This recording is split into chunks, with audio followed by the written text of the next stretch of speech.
interceptions. Well, that's a disastrous performance. 2 Brock Purdy interceptions. Lawrence fumble.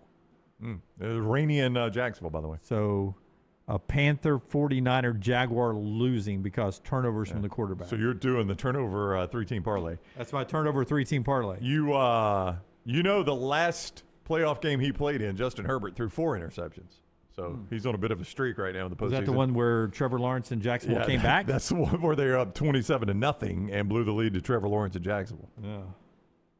No. He's terrible in the postseason. I was looking at his numbers earlier today. Justin Herbert, 52% completion percentage, 2 touchdowns, 4 picks in the postseason. He's only played 2 postseason games. Trevor Lawrence hadn't been good to the postseason. He is not. He was good for one half. Yeah. But that second half.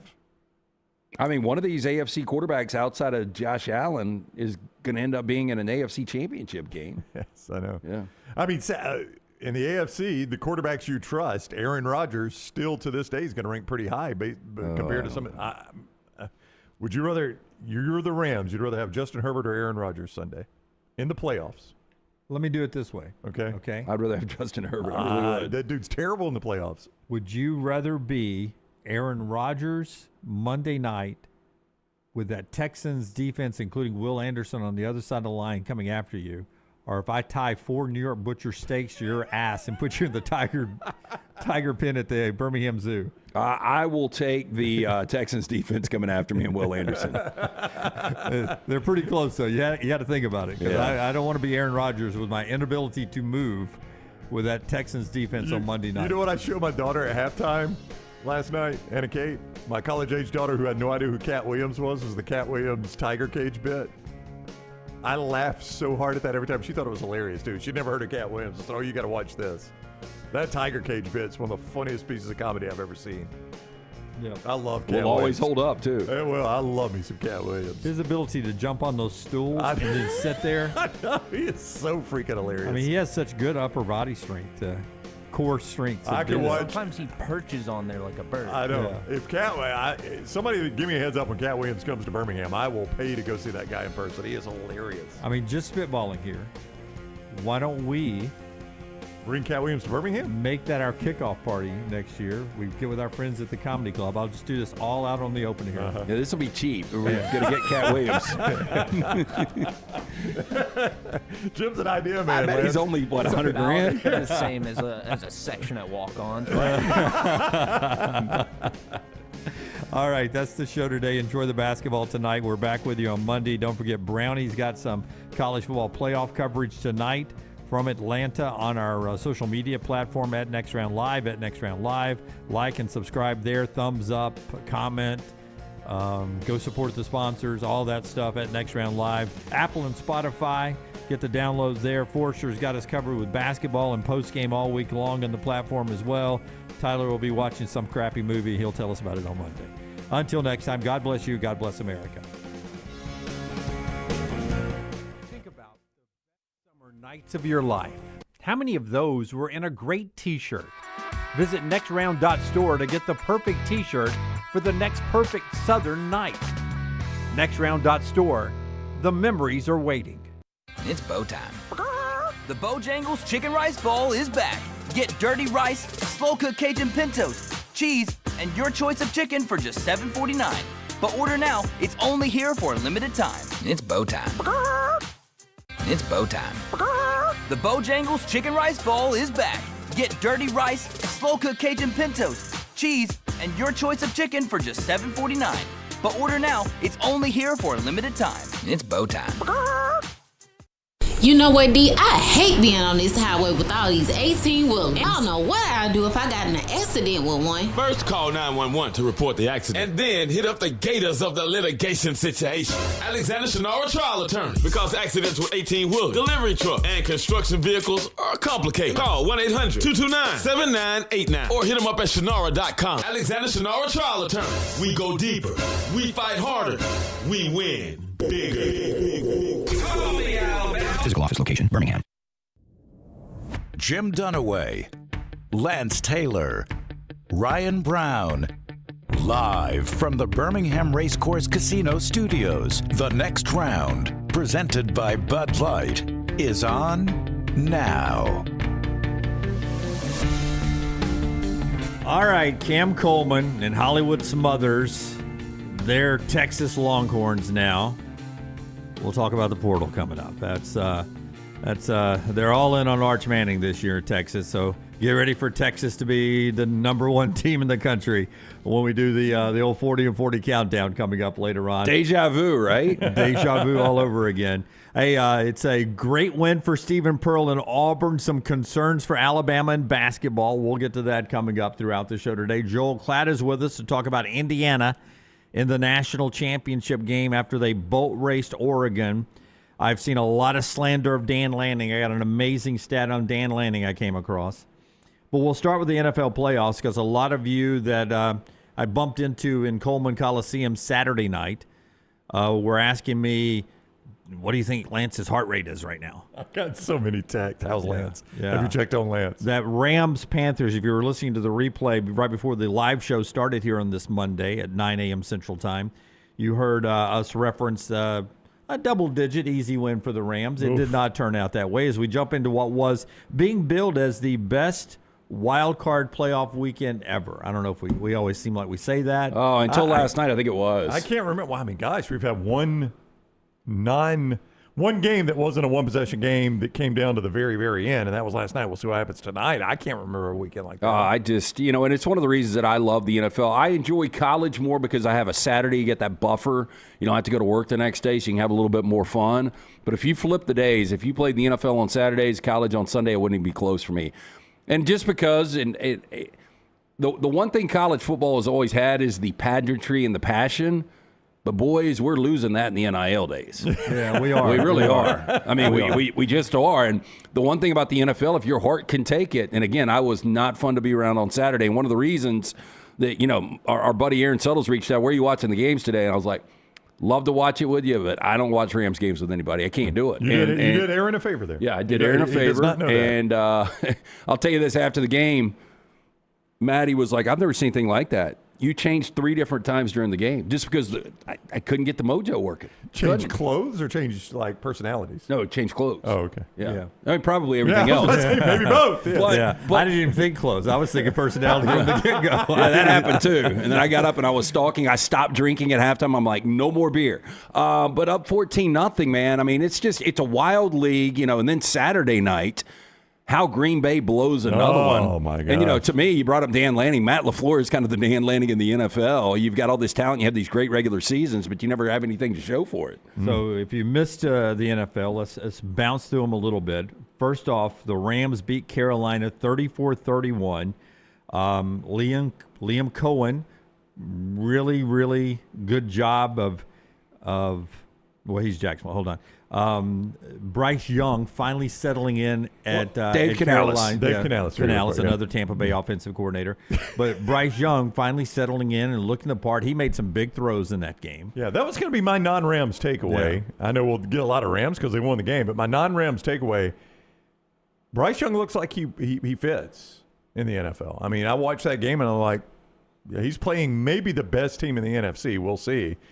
And he looks the part to me. Well, since, from Matt Rule to Dave Canales, when Canales took over is when he started getting better. And they showed the graphic first 12 starts or whatever to wherever the last 26 starts and how good he's been. It's crazy, though. If you go back and look at the numbers, both Bryce Young and Mac Jones, the way they played against the Rams, their best games of the year. Yeah. Former Alabama quarterbacks torching that defense. But Bryce Young does look the part.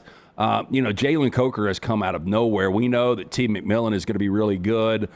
And their defense, they said this on the broadcast too, statistically the worst in NFL history last year to where they are this year. They're progressing. I mean, to me, that's the future of the NFC South. When they took the 31-27 lead, I thought you were in trouble. Oh, I did too. I thought it was over. But, it's pretty amazing because Matt Stafford, although he starts 8 for 8, and then he went on that stretch where he was at one time 14 of 30, so do the math, 6 of 22 after he hits his finger. And, he got the x-rays. You and I were talking about this before. They came back negative on the ring finger yesterday, but you could tell it was affecting him. No, his numbers dropped once he had the finger. And just to play it forward, Forrester, what's the forecast? They play at Chicago outdoor game coming up this weekend. And, there you go. There's the forecast. This was about 11 o'clock last night. Saturday, if you get the Saturday game, 18 degrees, 6-degree low, depending on what time you play it, 43% chance of snow. Get a peak of sunshine on Sunday with a high of 17 and a low of 12 with the wind chill. Now you've got... Is that Fahrenheit or Celsius? Yeah. Now you're playing four-fingered football outside in weather against a healthy, strong-handed Caleb Williams in Chicago. That's not the forecast you wanted. No, I mean, the good news is Stafford played a game a year in Chicago. He played a game a year in Green Bay, so he's used to playing in cold weather. You saw the Rams. They played Philadelphia as close as anybody last year in the postseason in the snow, but not an ideal circumstance. And, if Green Bay, again, does what they needed to do, think about this. The Rams are hosting San Francisco this week. I know, which may not be a great deal the way San Fran's playing. Yeah, I would much rather host San Fran in SoFi than go to Soldier. But at the same time, I would much rather go to Soldier and battle that cold than go to Seattle with Seattle coming off a bye. Yeah.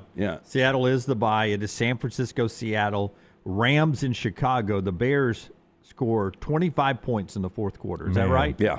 How do you? It makes no sense. They've won 7 games this year when they've trailed with 2 minutes to go.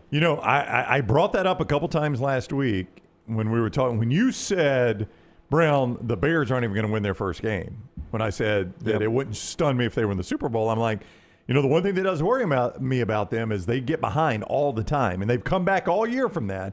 But you just can't do that in the playoffs. And then there we are in the playoffs, and they're behind again by double digits in the fourth quarter. And I'm like, well, this one's over. Boy, I put way too much faith in Matt LaFleur and the Packers there. Yeah, boy, Ben Johnson's done a hell of a job with that team. I kind of flipped on the Bears about a month ago. I do think they're a lot better than advertised, but they're still a year away. And, they might win this weekend because they do have home field. They're getting 3.5 points against the Rams, but they ain't going to the Super Bowl. San Francisco beat Philadelphia, the Super Bowl champs, last year. A lot of boos came down on that offense. A lot of that will be on Jalen Hurts. But he had 4 drops. Those great Philadelphia receivers, 4 drops in that game. Including the guy that bitches about never getting the ball thrown to him. He look, and I know Sirianni got on his ass, and you saw it on the sideline, but it was almost like A.J. Brown was like, he was just kind of cruising out there. Yeah. I don't know what was going on. Yeah, it's a weird deal with him. Now, I know the ball was fluttering. I mean, Brady talked about that on the broadcast with the wind and stuff. And did y'all see that breakdown? I thought that was pretty fascinating by him. I'd never... About the nose of the football? Yeah, about how you can't throw it with a cupped hand like you want to because that just... You don't throw it with the U. You want the C. You've got to have the C. You've got to adjust the way you throw it into the wind, which he played in a lot of wind in New England. To see a football mind like that explaining to a guy that's playing the game, this is how you need to be throwing the football. Yeah, look, even as much as Philadelphia's offense has been struggling, and the word is now they're going to do a complete makeover on that side of the ball, they still had every opportunity to win that game because their defense is so damn good. And without the play of the weekend was DeJuan Jennings, the end around, and then the throw to McCaffrey, and the catch McCaffrey made. Running back making that catch? Like I can see Puka Nacua making that catch or Justin Jefferson, but Christian McCaffrey is just so freaking good. And now they've got no George Kittle, which is another that team, there's a rumor out there that they're so close to, oh my God, I got to get this pulled. I told you guys I'm a little brain fog today. Their training facility is really close to like this power supply place, and they're equating that to all the injuries. And there's like this huge conspiracy theory. I swear, because of all the electrons in the air. I guess, something that affects the body, and it literally weakens the tendons and stuff. I can't make this up. I saw it 2 days ago before the injury. It literally sounds like it's made up. Yeah, but that's pretty wild. Well, DeJuan Jennings, who threw the ball to McCaffrey, was for the college fans, a 4-star quarterback recruit. In his recruiting class, he was ranked ahead of Joe Burrow, Sam Darnold, and Lamar Jackson as a quarterback in that recruiting cycle. Yeah, I knew he was a 4-star. I had no idea he was in front of those guys. Not as good as those guys. I'll tell you what, long run, glad I took Burrow if I picked him over DeJuan Jennings. But DeJuan Jennings was a heck of a player at Tennessee. He threw one against the Rams in the NFC Championship game a couple of years ago. He threw one against the against the Chiefs in the Super Bowl a couple of years ago. But just think, though, guys. Think about the guys who are getting paid to throw a football in that 35-mile-an-hour wind, how they were fluttering. and on the run, Yeah. that wide receiver with a wide receiver glove on through that tight spiral. Now I know McCaffrey had to make an over-the-shoulder catch, but that was a zipped bullet. Beautiful throw, Yeah. and he got completely taken out. I mean, So much so they flagged it. Yeah, they flagged it. It was roughing the passer, I know. and it was a beautiful throw. Yeah, Which so- I didn't think you could still call roughing the passer on a reverse like that. I thought once the ball's handed off, I didn't think you could either. that's off. Now you call it personal foul, but they called it roughing the passer, which I thought was weird. But anyway, I didn't think so either. I don't think he. Technically, I don't even think he's a protected player at that point. He's not protected by grounding either. Like you've got to you don't get the grounding protections either once somebody else has touched the ball. So I thought all that stuff went out the window once it was handed off. Yeah. On the AFC side, we get Texans and Steelers tonight, 7:15, ABC, ESPN. 9 straight wins for DeMarco Ryans and Houston. D'Amico Ryans. They're a 3-point favorite on the road at Pittsburgh tonight. But the weird thing is Pittsburgh's won 23 straight Monday Night Football home games all the way back to October of 1991. That's crazy. So 2 amazing streaks. One of them has to end tonight. 9 straight wins for D'Amico and the Texans. 23 straight on Monday night at home for the Steelers. And the Texans have never won a road playoff game in their history, 24 years. Who finally won a road playoff game over the weekend? The Bills. It was their first the since Bills. '92. Since 1992. Which was the AFC Championship game in Miami, the most painful loss. I've had a lot of painful losses as the Dolphins. That was the most painful one. Buffalo beat Jacksonville yesterday on the road, 27-24. Travis Hunter. Remember that name? I do. That team, according to, I was reading about that game, and in Jacksonville, they were like, when Travis Hunter went out, is right when this team got a lot better. Because their defense was dominant. Yeah. Yeah. Now, I don't think you would want Travis Hunter back there in the secondary. It's just a bad coincidence Yeah. that it happened that way, but you spend that draft clout on Travis Hunter when he goes out, the team really gets good after that. That's just I think those weird coincidences. Yeah, very that happen. coincidental. And I think if you're a Jacksonville Jaguars fan, Liam Cohen, the Duval, everybody, as weird as that is, guy obviously can coach. They have found a gem in Parker Washington and Jacoby Myers and Brian Thomas. You've got all these receivers. So I really believe you can just put Travis Hunter out there on the defensive side and let him do his thing. Trevor Lawrence is playing at a high level right now, and they had every opportunity to win that game, and it's just another one of these Josh Allen situations where he takes it over. I mean, that quarterback sneak. That was crazy. Yeah. Did you think they got in too fast, by the way? Well, McDermott was getting a lot of criticism. There were people that were like, I know this is insane, but you take a knee right there.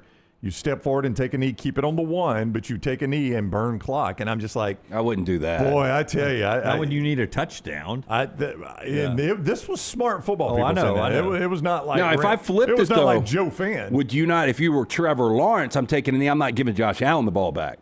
But on the other side, I wouldn't worry as much if I'm the Bills about scoring with Trevor Lawrence on the other side.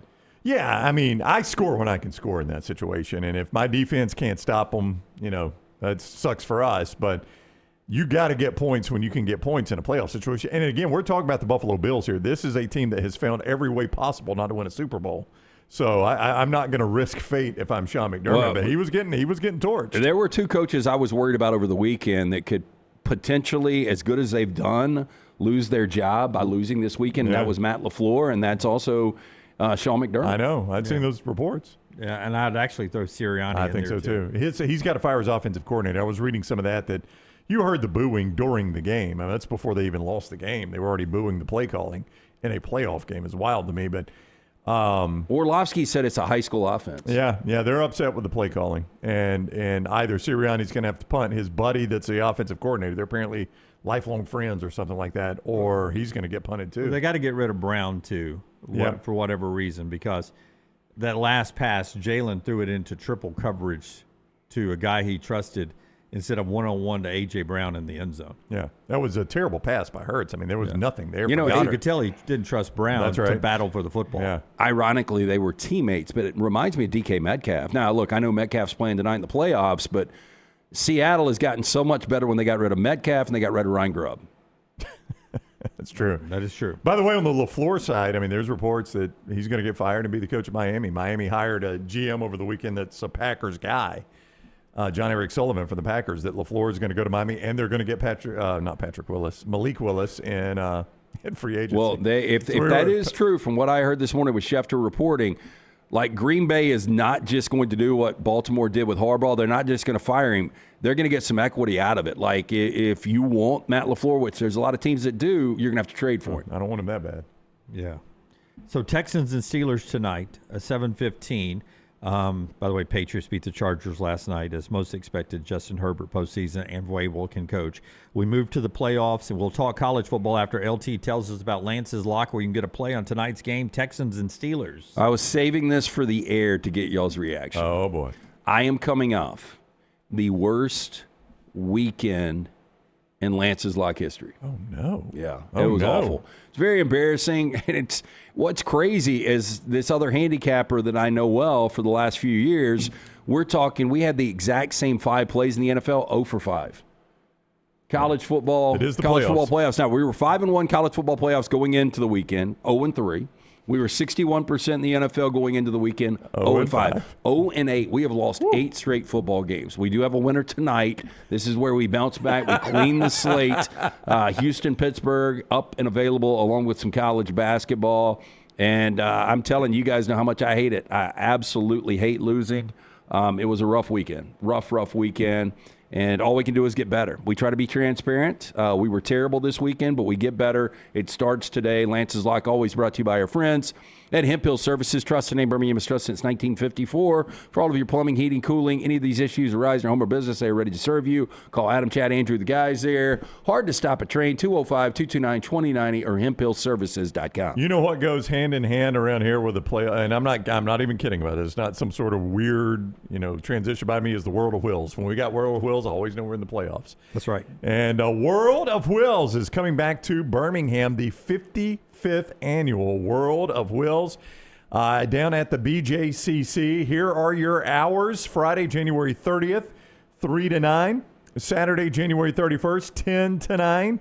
And Sunday, February 1st, 10 to 6. There is parking. You can get directions and parking and find out more about tickets to the O'Reilly Auto Part World of Wills at worldofwills.net.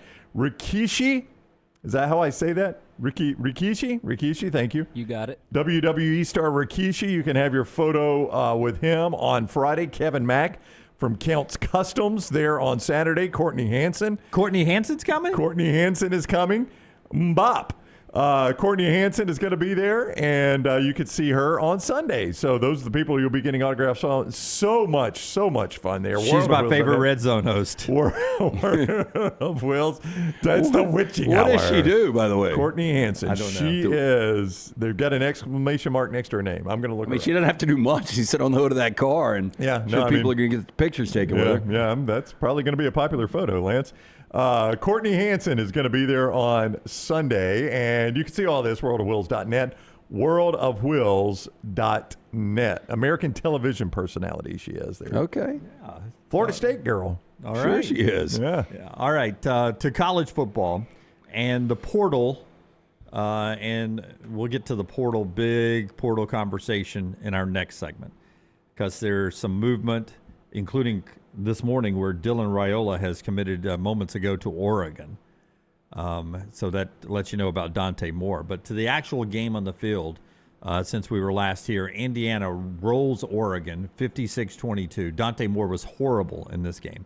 The first pick six out of the gate, where he threw it out in the flat for a pick six that set the tone for the game. He lost a fumble. I mean, just the short fields for Indiana.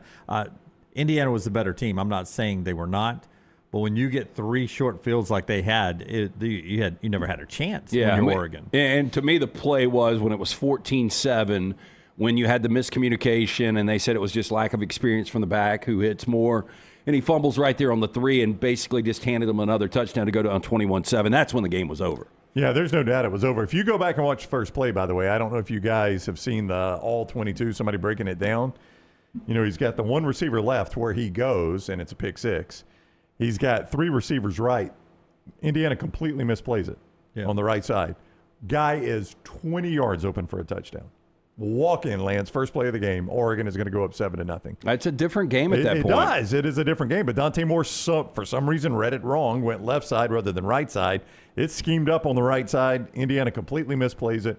guy is 20 yards behind the defense for a touchdown if Moore looks to that side. So, I mean, that just shows you it started bad early for them, and they never once closely recovered. I mean, Indiana is the better team. You saw it in October in Autzen, and they won that game by double digits, and they completely ended up manhandling them.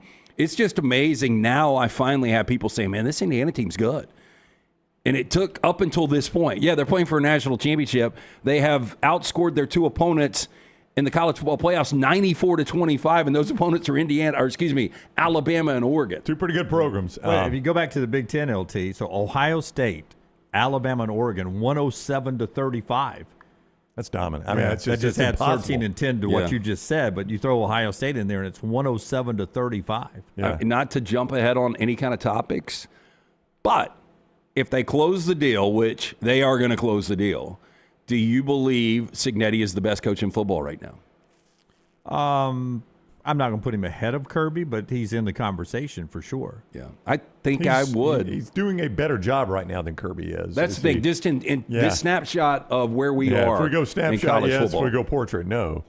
And the Big Ten's a better conference than the SEC, and you can't deny it. They are right now. That is fact. That's factual. Yeah, they are right now. I'm not going to deny that one either. No, but let's focus a little bit more on Indiana and Miami here before we start doing all these huge picture things. The 8 4-stars versus the 55 4 and 5 stars on Oregon. That's what I keep going back to Indiana. Do you guys think this will be a model others try to emulate? No, that we can do this without the 4 and 5 star recruit.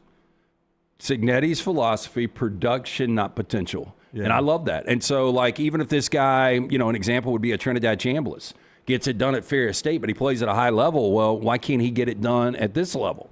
And so that's kind of Cignetti's philosophy, and that's one of the reasons you don't have. Can it be duplicated, though? Can it be matched? I don't know if it can. I mean, here's the situation now.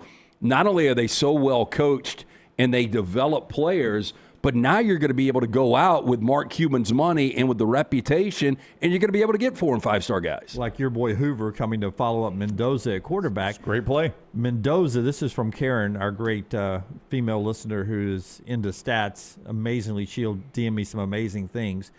The 5th game where Fernando Mendoza has had more touchdowns than incomplete passes. That's his 5th game to do that. No other quarterback has more than done that twice this century. He, say what you want about Mendoza. Some of those back shoulder throws, he is just precision, absolute precision. And then there's E.J. Williams. I love this on a weekend where Trevor Lawrence played in the playoffs with the Jaguars. E.J. Williams actually caught passes from Trevor Lawrence when he was at Clemson. And that becomes the talking point for this Indiana team as well. Their historic run here, they don't have the 4 or 5 stars, but they've got 45 players on the roster with 4 years or more experience of playing. So they're an old veteran team. And I'm starting to wonder, should you recruit high schoolers at all anymore? No, I don't think you. If you know what you're doing, obviously Cignetti's got this thing dialed in. You know what it reminds you of is the old Group 5, soon to be Group 6 college basketball, where a Kent State or a George Mason would stay together for 4 years, and you had all these 21 and 22-year-olds playing 18 and 19-year-olds, but they could never close the deal. It was a great story because they were able to make that run, and they were all playing together and stuff. Just good enough to screw up your bracket. Yeah, but not Indiana. Yeah. I don't know if it can be duplicated. It's just something we've never seen before. Yeah. I was talking, I was over there for a little bit, and I was talking, there were finding Oregon fans was tough, by the way. That was an Indiana home game. Probably bigger crowd than Indiana has at a home game, to be honest. You did a very good job, by the way. Oh, thank you. That's kind of you to 90-10, I think, is what people were saying. The breakdown. Outside, I would have. It seems generous, honestly. And talking to some of them, and I don't know if you had this conversation, but they're willing to pay whatever they've got to pay to get into Hard Rock. Oh yeah. They know it's a steep ticket, and they're going to do it. In a lot of ways, Indiana fans, you got numbers on it? Yeah, give me the tickets. I screenshotted last night, again, right around midnight when I'm sending this to, or 11 when I'm sending this to Forrester. Here's the StubHub screenshot. This is how you're getting into the stadium. Those are per ticket? Yeah, that's per ticket. Yeah, look, I would bust into savings if I'm an Indiana fan. Like, I think they probably will be back with Cignetti. Well, and that's what I was about to say, though. I wouldn't take the chance. They're treating this like this is once in a lifetime. Well, my buddy Dan at church, he and his wife are heading down. The Indiana fans? Yeah, lifelong Indiana fans. He's got a pair, of the Katy Stripers, the red white stripe basketball warm-ups, and he's lifelong, not a bandwagon, supports Indiana all the way.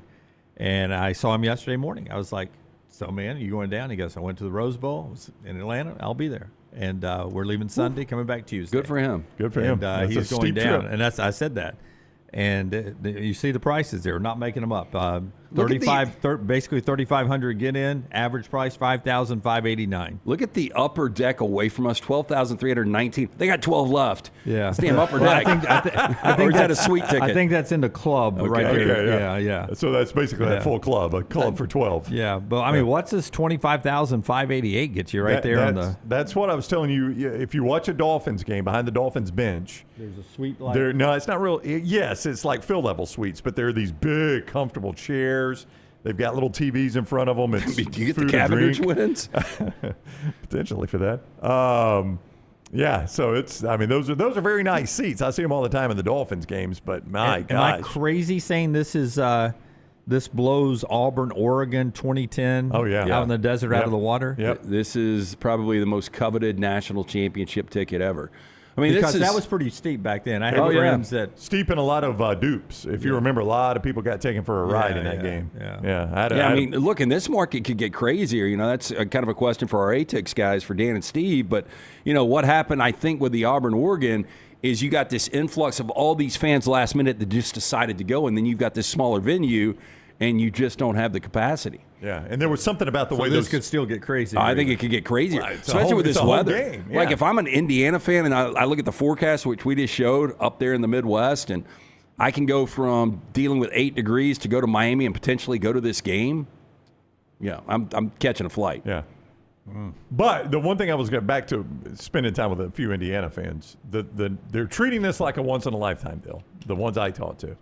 But the one thing that concerns them next is they know the next obvious step is people are going to start rating their coaching staff. Like, okay, if Kirk Cignetti can do this, why can I not go get, I can't remember his first name, Haynes is the defensive coordinator, Bryant. And then Shanahan. Then Mike Shanahan is the offensive coordinator. But they've been with him since day one. They have been, but that makes them more appealing to me. Like, they've watched him do this. They've watched him do this. And if I'm a program that was something like Indiana, why not go get the guy that's watched Cignetti do it and see if he can do it? That's going to be the next.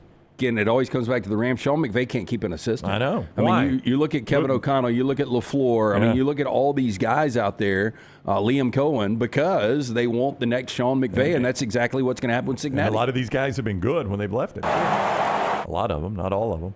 Yeah. Oh, Scott's showing the crowd. I'm telling you, boys, that was. Again, I think it was probably a bigger crowd than an actual Indiana home game. That's what's wild about it. I don't know what that joint holds in Bloomington anymore. Well, and I would assume Oregon fans, just because they've been there before, like, we can't go East Coast twice in a week. Yeah. So we've got to make a decision. Yeah. And they made the right decision by not showing up. Yes, they did. That was a good financial choice. So Indiana plays Miami next Monday night, not tonight, next Monday night for the national championship, where Indiana opened as a 7.5-point favorite in that game. Everyone's just expecting a blowout. It's up to 8 now. Wonder if Miami can keep it close. That's what everybody will be saying all week long. Look, Miami did beat Ole Miss on Thursday night, but if Miami plays like they played against Ole Miss, they don't have a shot. I mean, way too undisciplined. Can't have those penalties. We'll see how it all plays out. Another week for Indiana to finish this magical run. By the way, a lot of slander on Dan Lanning. Something on that after we tell you about our great friends at Odie's. LT, tell us about Odie's. Odie's Tavern. It is really, really cold out today. Great time to sit back and enjoy some Rodney Davis food. He's been doing it for about 4 decades now. You can get a bowl of chili with that side of grilled cheese today, some of the delicious sandwiches, burgers, wings, ice cold beer buckets full of the Bud Light. Of course, the Odie's famous cup cocktails. Every Wednesday night, we'll be out there. Original location at Crestline, newest location in Edgewood. Both locations, great food. Live music every Friday and Saturday. Get in, see Will Haver and the great staff. Birmingham Institution, it's Odie's Tavern. And the Oh, my bad. You're good, man. The Chicken Rice Bowl is back with our friends at Bojangles. All the bold flavor you've been missing is back. It starts with a hearty scoop of dirty rice, big spoonful of slow-cooked Cajun pintos, a layer of melty cheese, and finally your choice of chicken. Hot, hearty, and all yours for just $7.49. Don't wait too long. The bowl's only back for a limited time, so if you're hungry, you know where to go. Drive-thru's open. Make it bow time with Bojangles. Dan Lanning doesn't lose often, but when he does, it can be big. It was a bad exit this year, but to maybe the best team, arguably, some would say, ever. I'm not going to go that far, but it's going to be a really historic Indiana team if they win it all. Last year, Ohio State won it all and beat the brakes off of them. Dan Lanning, if I count right, has only lost 8 games as a head coach. He's 48-8. 48-8. This year, 2 losses to Indiana. Played in the national championship game. Last year, only lost to Ohio State. Played in the national championship game. 2023, only lost to Kalen DeBoer in Washington twice. Played in the national championship game. 2022, lost to Georgia by a lot.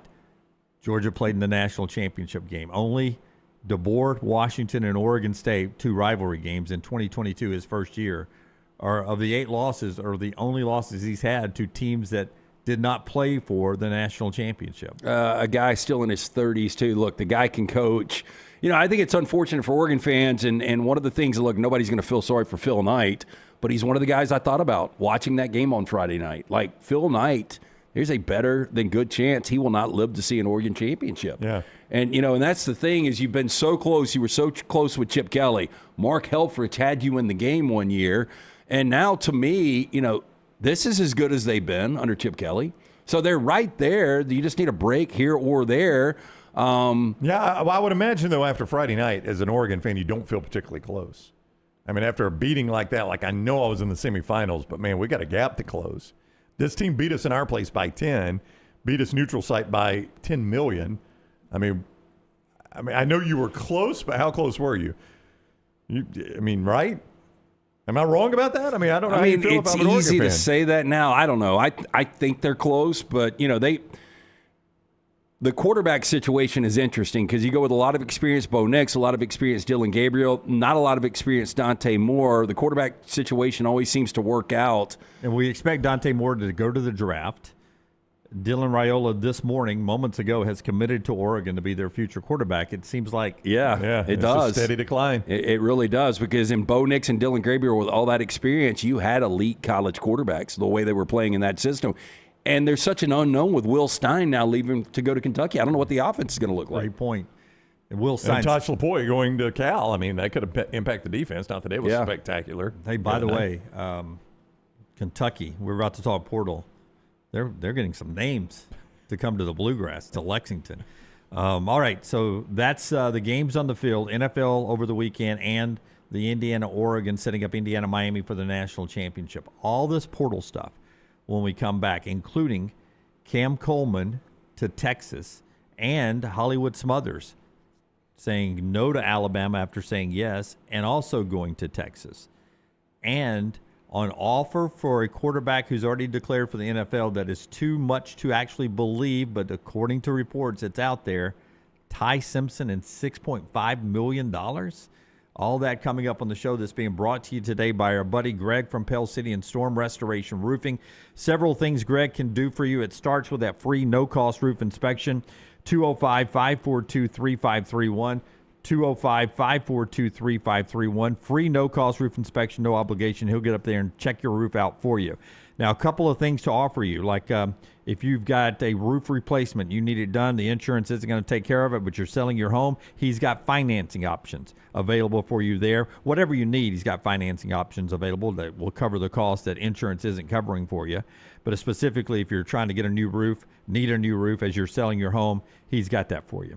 That he'll take care of you. He's also got this soft wash program if you're starting to sell your home this year that'll come out and remove stains on your roof to make it look better when you're presenting your house to the public. Soft wash program there. It helps you out, help the house just look better whether you're selling it or not. Roof replacement, storm damage repairs. He's got it all for you. A-plus rated with the Better Business Bureau. He and his wife Andrea run the company. 205-542-3531 at stormrestorationroofing.com. Follow Dunaway on Twitter and Instagram at Jim Dunaway. You know what, D? I hate being on this highway with all these 18-wheelers. I don't know what I'd do if I got in an accident with one. First, call 911 to report the accident. And then hit up the gators of the litigation situation. Alexander Shannara trial attorney. Because accidents with 18-wheelers, delivery truck, and construction vehicles are complicated. Call 1-800-229-7989 or hit them up at Shannara.com. Alexander Shannara trial attorney. We go deeper. We fight harder. We win bigger. Physical office location, Birmingham. Sterling and the fine folks at Champy's Chicken on Highway 119 in Alabaster want to welcome you in for a great lunch or dinner starting at 11 a.m. every day. Chicken that's brined overnight and cooked to order, and the taste of the Delta with those Delta recipe tamales. Champy's is perfect for all your tailgating needs this football season. You can also choose Champy's for your next party, wedding, or birthday. Great food, great people. Champy's Chicken on Highway 119 in Alabaster, and everything online at champyschicken.com. It's the O'Reilly Auto Parts World of Wheels, January 30th through February 1st at the BJCC. With customs, classics, hot rods, and more. Don't miss the Golden Riders motorcycle stunt team, plus BMX stunt teams performing outrageous stunts live. Friday, meet WWE star Rikishi. Saturday is Kevin Mack from Counts Customs. And Sunday, meet TV host Courtney Hansen. Bring the kids for free Hot Wheels racing, costume characters, rides, and more. Get discount tickets at all O'Reilly Auto Parts stores. Details at worldofwheels.net. Hey, let me tell you about our friends at Urology Centers of Alabama. Compassionate and comprehensive urological care with 35 physicians, 17 locations across Alabama. Their patient-centered approach to all of your urological needs. Remember, they've got that new men's health center. It is beautiful, helping men with a wide range of sensitive male issues in a comfortable environment. You can always go online, visit urologycentersalabama.com, schedule an appointment with one of their many urologists today. Next Round shirts, Next Round hoodies, and Next Round hats all in one place, nextround.store. Find your favorite piece of gear from your favorite show and put it in your rotation. You never know, you might be in one of our videos showing Next Round gear being worn all over the world. Find all of your favorite Next Round gear by visiting nextround.store. Place an order for you and that big Next Round fan in your life at nextround.store. Look your best at work, at school, at the stadium, or anywhere you go wearing Next Round gear from nextround.store. Hey, there's nothing worse than waking up to a plumbing problem. Don't get caught in a flooded house. Call the guys at Hemp Hill Services. Adam, Chad, and the team at Hemp Hill are the only ones I trust to fix it and fix it right the first time. Hemp Hill Services does it right and always at a fair price. For all of your plumbing, cooling, and heating needs, trust the name that Birmingham has trusted since 1954. That is Hemp Hill Services. Call now, 205-229-2090. That's 205-229-2090. Stop by the New York Butcher Shop and pick up the finest in certified Angus prime beef steaks and burgers, premium pork chops, ribs, and all-natural chicken cut to order just for you. Their chef-prepared entrees and side dishes are the perfect dinner-to-go choice for your family and are ready to heat at home. With a great selection of fine wines and desserts, the New York Butcher Shop is your one-stop dinner shop. 2 locations to serve you, Cahaba Heights and on Highway 119 in Greystone. The New York Butcher Shop. Rare quality, well-done service. It's bow time. The Bojangles Chicken Rice Bowl is back. Get dirty rice, slow-cooked Cajun pintos, cheese, and your choice of chicken for just $7.49. But order now. It's only here for a limited time. It's bow time. It's bow time. The Bojangles Chicken Rice Bowl is back. Get dirty rice, slow-cooked Cajun pintos, cheese, and your choice of chicken for just $7.49. But order now. It's only here for a limited time. It's bow time.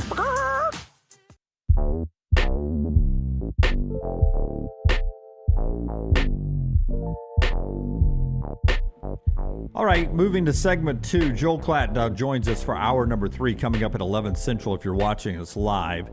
Want to talk Alabama portal here in just a second to see where we are with the Alabama fan base and get their feeling on everything. The show being brought to you by our friends at New York Butcher Shop, LT. New York Butcher Shop, great place to pick up delicious steaks, the chicken, the ribs, the pork, everything made fresh in-house every single day with Jim and that great staff of butchers. Stop by. Don't forget about the deli sandwiches, too. Those are great for lunch or dinner. They're massive, eat half, take half home. Also, fantastic selection of fine wines and desserts. 2 locations for you, the original Cava Heights, Highway 119 in Greystone. Rare quality, well-done service. It's the New York Butcher Shop. If you're just giving me a feel about Alabama fans in the transfer portal right now and the reconstruction of this roster, where do you think they are right now? Some people got their hopes up for Cam Coleman, who picks Texas.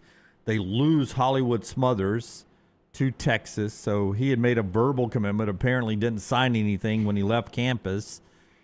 What do you think Bama Nation is right now on this reconstruction of the roster? Not happy, and I think a lot of it is the uncertainty still with Kalen DeBoer, and I don't know when or if that will ever change. I got a lot of heat social media over the weekend about me saying that I believe Cam Coleman was going to go once he visited in Tuscaloosa. And I heard he visited not only Friday, but then again Saturday morning. He was still there on Saturday. Yeah. So, I think a lot of people involved thought that, they had a really good shot at getting Cam Coleman. I said it was just a gut feel. Didn't have any conversations with anybody about it. And he ultimately went where the money was. I mean, that's what this is. Yeah. And that's what this has become. And the same with Hollywood Smothers. Had a great visit to Tuscaloosa, but ultimately Texas outbid them. And if you're an Alabama fan, you got to be concerned. You absolutely have to be. Yeah, I mean, receiver's I think a spot of concern, isn't it, right now? I mean, Isaiah Horton left. I don't think that caught Alabama by surprise, but you've got to replace him. Yeah, but outside of the positions, think about this. What did you have back in the day when you dominated? You had Nick Saban. Yeah. And it wasn't an equal playing field because you had the best to do it, and he would out-recruit and outwork everybody. Now it's just about literally who has the most money, because that's all these kids are doing now. And listen, Alabama's got money, but it doesn't have the very 1% top-tier money to overpay. Larry Ellison and oil money, Mark Cuban and Cody Campbell and Phil Knight. Yeah, they don't have billionaires that just throw money at football. The 1% of NIL spend money. There's a College Sports Commission third-party NIL deal discussion. More on that in a moment. That's about to happen. Yeah, and schools are about to find out this week that they're under some investigation by the College Sports Commission on their NIL Go, because they're promising, apparently, these big multi-million-dollar contracts to get players to sign and commit, and without sponsorship tied to them, they're not passing. Okay. They're not going to pass NIL Go. Have you seen a number? Because I was told a number by someone, and I trust this person implicitly, in college athletics this weekend. Have you seen a percentage of deals? It's over 50, the one I saw. That are being approved or? No, that are being questioned. The person in college athletics told me, and it was specifically related to everybody saying, well, Texas is just buying anybody they want. And this person texted me and says, people do understand this stuff's got to be approved, right? And he said to me, do you know what the current approval percentage is? I would say 5%. No, better than that, but it's 50. 50-50. Half of these deals the College Sports Commission are throwing out. And I said, so what happens when they throw it out? And his response was just SOL. Yeah. Now, I don't know what that means for and I hate to use a name, but a Cam Coleman. Like if Texas promised Cam, we heard the asking price was $3 million, and Texas promised him $3 million, and the College Sports Commission said, all right, 1.5 of that's good, but the other $1.5 million we can't approve. What happens? It gets put in a duffel bag.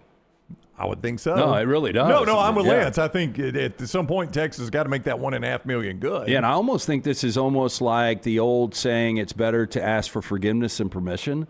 I think the Texas Techs, and I'll throw the names out there, the LSUs, the Miamis, Texas now, I think they're throwing it out there. They're making these deals happen, and they're going to deal with the repercussions, the consequences on the other side. Like Learfield actually sent out a clarification letter to its schools saying that we give you these interest letters to prospective athletes, but we're not guaranteeing that money. That's the money we think that we'll be able to find NIL for them. They're essentially saying they have this market value in our eyes. Yeah, we think we'll be able to get Ryan Brown $1 million in NIL deals. That we believe that to be his market value. Yeah, but that doesn't guarantee it. And let me guess, the schools are taking it saying, all right, see, we got you guaranteed $1 million. Yeah. So they're taking that from Learfield and saying, here's your $1 million guaranteed. And Learfield's like, whoa. I'm not guaranteeing it. We're just saying we think we can get that. And then the College Sports Commission's got to say, you can get that by our rules. But I'm like you, Lance. This is all, well, where are the teeth in this?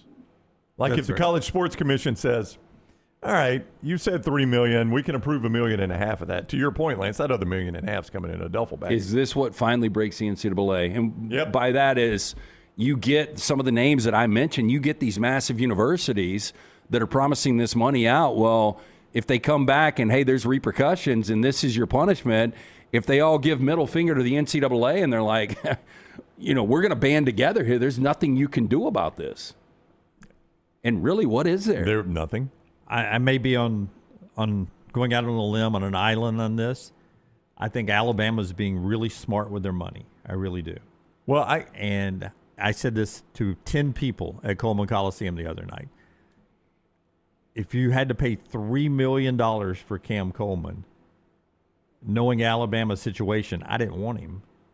If I could get 3 really good offensive linemen for that $3 million, if that makes sense. Well, I need a roster. I get it. If it's equitable, if everybody has $50 million and that's all you can spend, I get that. But the problem now becomes other people don't have to settle for 3 offensive linemen. They're able to get Cam Coleman for $3 million and then pay the offensive linemen $1 million each. I understand that, and those people are going to be able to do that. But I've got to build a team, a roster. So if I've only got, we'll say, $50 million to spend or $40 million to spend, I need that $40 million to build the best team. So I'm willing to lose out on the guy who's I'm gonna get outbidded on, like Cam Coleman. I'm willing to lose that if I'm able to get, the third best wide receiver, the third best tight end, the third best left tackle, the third best left guard, on down the list. Maybe I've got a whole team of the third best and not the best. That's what I got to go to battle with. I need a team. And I think Indiana's showing that, by the way, that they have a better team, not made of stars. A couple of them have emerged as stars. If I'm in a situation like Alabama, I've got to be really smart with my money, and I've got to trust that Courtney Morgan, Kalen DeBoer, and that coaching staff are being good stewards of the money I've got and are going to spend it to build the best team. And it's going to be very hard for fans to watch certain programs get the superstar athletes and trust that your guys are building the best possible team with the money you have available. The best example I can think of a real-world illustration of this is actually the two of you. His baseball franchise just spends like drunken sailors, and they go get anybody they want. Your baseball franchise is like, we don't have that kind of money, but we are going to build really good players and win with them. And you've both done that. I mean, you've both done it, but there's a big difference. But one has rings and one doesn't, and that's the tough part. Alabama's not the Tampa Bay Rays. They're not. And I didn't mean to say that they were. I'm just saying that's the illustration. Good stewards. Yeah. I can't think of a baseball analogy. I mean, it's like the Baltimore Orioles, though. I mean, like they're not small market, but they're kind of middle of the pack now, and that's just factual. Yeah. If there is the Dodgers, who's the second biggest spenders? The Yankees? Yankees, Mets, yeah. Okay, Dodgers, Yankees, Mets. It's whatever the next level is. That's where Alabama is. Yeah. And so that's not far off. And those people win championships. So the next level is probably like Braves, Cardinals, people like that. Probably. Yeah. But you got to see it. Yeah. And what I mean by that is, you haven't seen Alabama win a national championship since 2020, which in our years, man, that's a long time ago. It is. I mean, it really is. It is. No, it sounds crazy. It's weird seeing Isaiah Horton leave Alabama, go to Texas A&M, which I think just tells you right there, Texas A&M was going to pay him more money than Alabama was going to pay him. And he's considered, at that point when he picked Texas A&M, the second best available wide receiver in the portal. And Cam Coleman was the best player in the portal. And he goes to Texas. And then Hollywood Smothers, who you guys were higher on than I was like, I like him. You got a 5-star in Crowell coming in. Alabama's done a really good job recruiting high school players. You got to trust that those guys are going to be good. at the price you're paying them coming up this season. Yeah, but then you're going to lose them possibly after a year, if they are good. That's what's unfortunate. And look, I don't blame these kids. I said the other day when, oh my God, Damon Williams tried to get out of his commitment. And you were like, anybody would do that. I get that. But at that time, he had already signed and given, his pledge to the team he was already playing for. So I thought that was a little bit different. But I don't blame these guys, man. If you can go out and make $1.5 million, $2 million more, like most of these guys aren't going to play in the NFL. That's just factual. And so some of these guys are going to have money to take care of them for the rest of their lives just based on 2 or 3 years of college football. More portal stuff, but what Ty Simpson is dealing with here next, brought to you by our friends at Inverness Country Club. Tell us about Inverness. I had an opportunity, went in there Saturday for lunch. It was raining, so not a lot of people playing golf, but boy, the food, so good. Got one of those smash burgers. How good are they? I told you, they're fantastic. My God, with the tater tots. Yes, sir. Absolutely fantastic. And after I ate the tater tots, literally it popped up on my phone an hour later. Tater tots were called in 26 different states. Alabama wasn't one of the states, so I didn't have to worry about that. Safe. Fantastic meal, though. Just great food. And that's one of the things, like if you play a lot of golf and you're trying to justify the country club membership to your wife, she's going to love it because you've got the social aspect. You've got the racket club. Before you know it, the weather will break and you can enjoy that resort-style pool complex. Full-service cabana this summer. Childcare is also a big plus. You want to have dinner with friends, knowing your kid is safe on site. Massive plus. Maybe you work from home. What about working from the club while they watch your kid? Best days happen at Inverness. Take a tour of the club today. Call Aaron, 205-991-8608. That's 205-991-8608 or online, iccalabama.com. And our friends at Urology Centers of Alabama, UCA, taking care of you for over 70 years with all your urological need, with great urologists that have been dealing with all the issues of urological tracts for 70 years with great compassion. You can get all the details at urologycentersalabama.com, urologycentersalabama.com. Listen, they have 16 locations, so one that's convenient to you. They handle everything from prostate health to kidney stones, vasectomies, and everything. Early detection can save your life, and it starts by picking up the phone and making an appointment at Urology Centers of Alabama, 205-930-0920, urologycentersalabama.com. On3 Sports and AL.com. And I think Nick Kelly, one of the lead reporters on this, this is one of the headlines I saw this weekend. Ty Simpson drawing top dollar NIL offers to transfer after NFL draft declaration. So even though he has said goodbye to Alabama and hello to the NFL draft process, according to AL.com, Ty has reportedly received high-dollar NIL offers from other Power 4 programs, including one particular deal that could total as much as $6.5 million, according to AL.com. There are 3 other SEC programs that are offering $4 million plus for Simpson to come out of the NFL draft and quarterback them.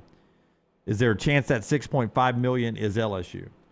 The speculation I've seen is Miami. Miami? Yeah. I mean, LSU's in need. They signed a kid from Eli over the weekend, which is not what I think. Landon Clark. Yeah. The fans had envisioned when they got Lane Kiffin, the Portal King.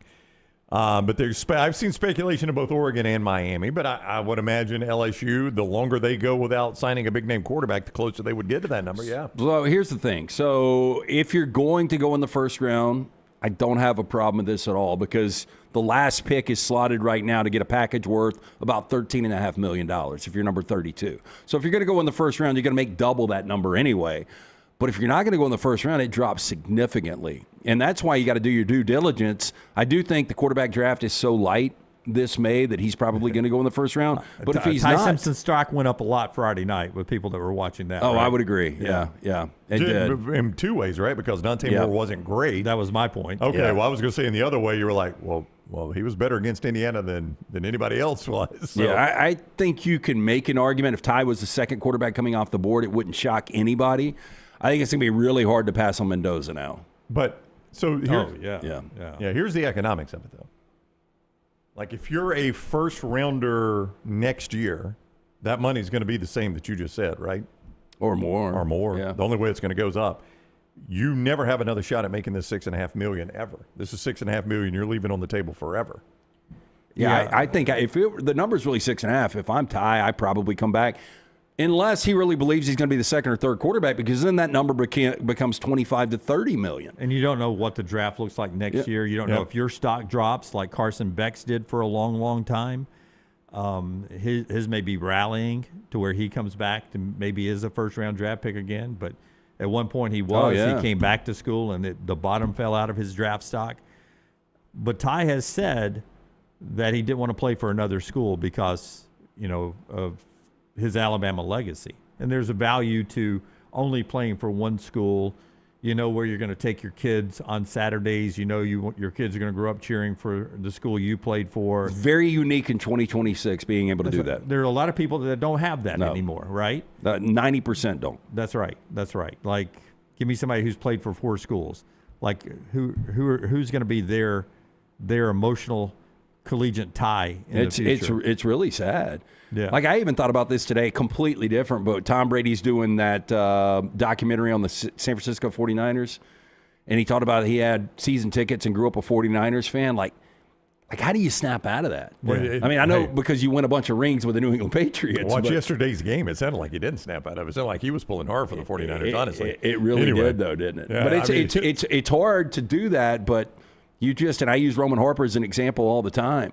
Like, you don't have a lot of guys like Roman Harper that are going to be wearing Letterman's jacket when they're making money playing in the NFL. Yeah, it's not 4 schools, but Cam Ward played for 3, and Cam Ward is the first overall draft pick, and maybe he'll make it big one day in the NFL. Yeah. Where does Cam Ward go and stand on the sideline and wave at the crowd when they show him? I guess Miami. Bo Nix, played 2 schools, and we know how much he loves Auburn. Yeah, but if Bo Nix was back in an Auburn game and they put the camera on him, I guess fans would cheer big for Bo, right? Yeah. Yeah, but if it's Auburn, Oregon playing, who's he pulling for? Oregon's the one that made him money. Auburn did nothing but destroy his career. You guys give me that, right? Yeah. His career was going nowhere when he was at Auburn. Mendoza's easy. It's going to be Indiana now. 100%, yeah. I bet he probably won't even go back to Berkeley. They might even not have a football team in 10 years. But like Carson Beck, was he a Georgia high school kid, right? One-time Alabama commitment, went to Georgia, played there a lot. Won a bunch of big games. Oh, he's bitter. He got run out of Athens. Yeah. But, I think Georgia fans are probably bitter, too. Even if Carson Beck weren't bitter and went back and stood on the sidelines and waved, I don't know, man. That world's dying now. So there is value, is what we're saying, to Ty Simpson being a one-school guy. But $6.5 million and coming back and doing that for 1 year. We'll see what Ty eventually says, but right now it looks like he's going to stick in the NFL draft. That's just a massive offer. And if you want to know how different the money is, I know he was Mr. Irrelevant, but let's remember just 2 years ago when Brock Purdy was playing in the Super Bowl, he was making $1 million. Yep. And is that your comp for Ty Simpson in the NFL? Brock Purdy? Is it Brock Purdy? What's the size-wise? Are they about the same size? Yeah, they are. I think Brock's more athletic, though. Ty's athletic, but he's not. I don't think he's Brock Purdy athletic. Yeah. That's a fair comp. Yeah, more crazy portal stuff and some college football to still get to, and we'll talk about Auburn's big win and Alabama's surprising loss as a 12.5-point favorite to Texas, who was 15th in the KenPom. Out of 16 SEC teams. And not 15th overall. Not 15th overall. 15 out of 16 SEC teams in the KenPom. And then they come in and beat Alabama. And at one point led by 13 in the second half. What went on there? All that coming up in the next segment and more football for you. Show being brought to you by great folks like Gutter Cap. It's that time of year where you start thinking about, maybe I'm going to sell my home. If you haven't capped those gutters, man, this actually adds value to your home. It absolutely does. It's a lifetime warranty, too. So you don't want to clean the gutters out. It's a dirty, dangerous job. Gutter Cap is a patented aluminum cover system. It fits over most existing gutters. It will allow only rainwater in, no debris. They will come out. They will give you that free estimate. Clean those gutters one final time. Cap it. Don't snap it. Don't get on the roof. You slip, you fall. Snap the neck and die. No good to the wife or kids. Make the phone call. 205-823-2212. Ask for Chris Stewart. Tell him the next round sent you. For more information, guttercapbirmingham.com. Hey, no matter how your team does in the game, after giving it your all on the field or cheering your heart in the stands, Treat yourself to something tasty at Culver's. From juicy butter burgers to creamy fresh frozen custard, crispy crinkle-cut fries, gooey golden cheese curds, there's something for everyone in your crew to enjoy, win or lose. Culver's is the perfect place to celebrate the sweet memories you'll make all season long. So stop by the Culver's in Birmingham, Stadium Trace, Tattersall Park, and make game day delicious. With Culver's, welcome to Delicious. Follow LT on Twitter at @TheLanceTaylor. Oh, watch out, lady. What are you doing? Oh, wait. Come on, man. Shawty just destroyed my whip. Say no, man. You need to call Alexander Sonara, man. What the hell? Yeah, Alexander Sonara trial attorney. I heard they get you paid quick, fast, and in a hurry. With 500 attorneys. And staff holding it down for clients they've represented in 50 states. 659-777-7777. Or Sonara.com. Alexander Sonara trial attorney suing the insurance company, not the individual. Call me, Alabama. Sterling and the fine folks at Champy's Chicken on Highway 119 in Alabaster want to welcome you in for a great lunch or dinner starting at 11 a.m. every day. Chicken that's brined overnight and cooked to order, and the taste of the Delta with those Delta recipe tamales. Champy's is perfect for all your tailgating needs this football season. You can also choose Champy's for your next party, wedding, or birthday. Great food, great people. Champy's Chicken on Highway 119 in Alabaster, and everything online at champyschicken.com.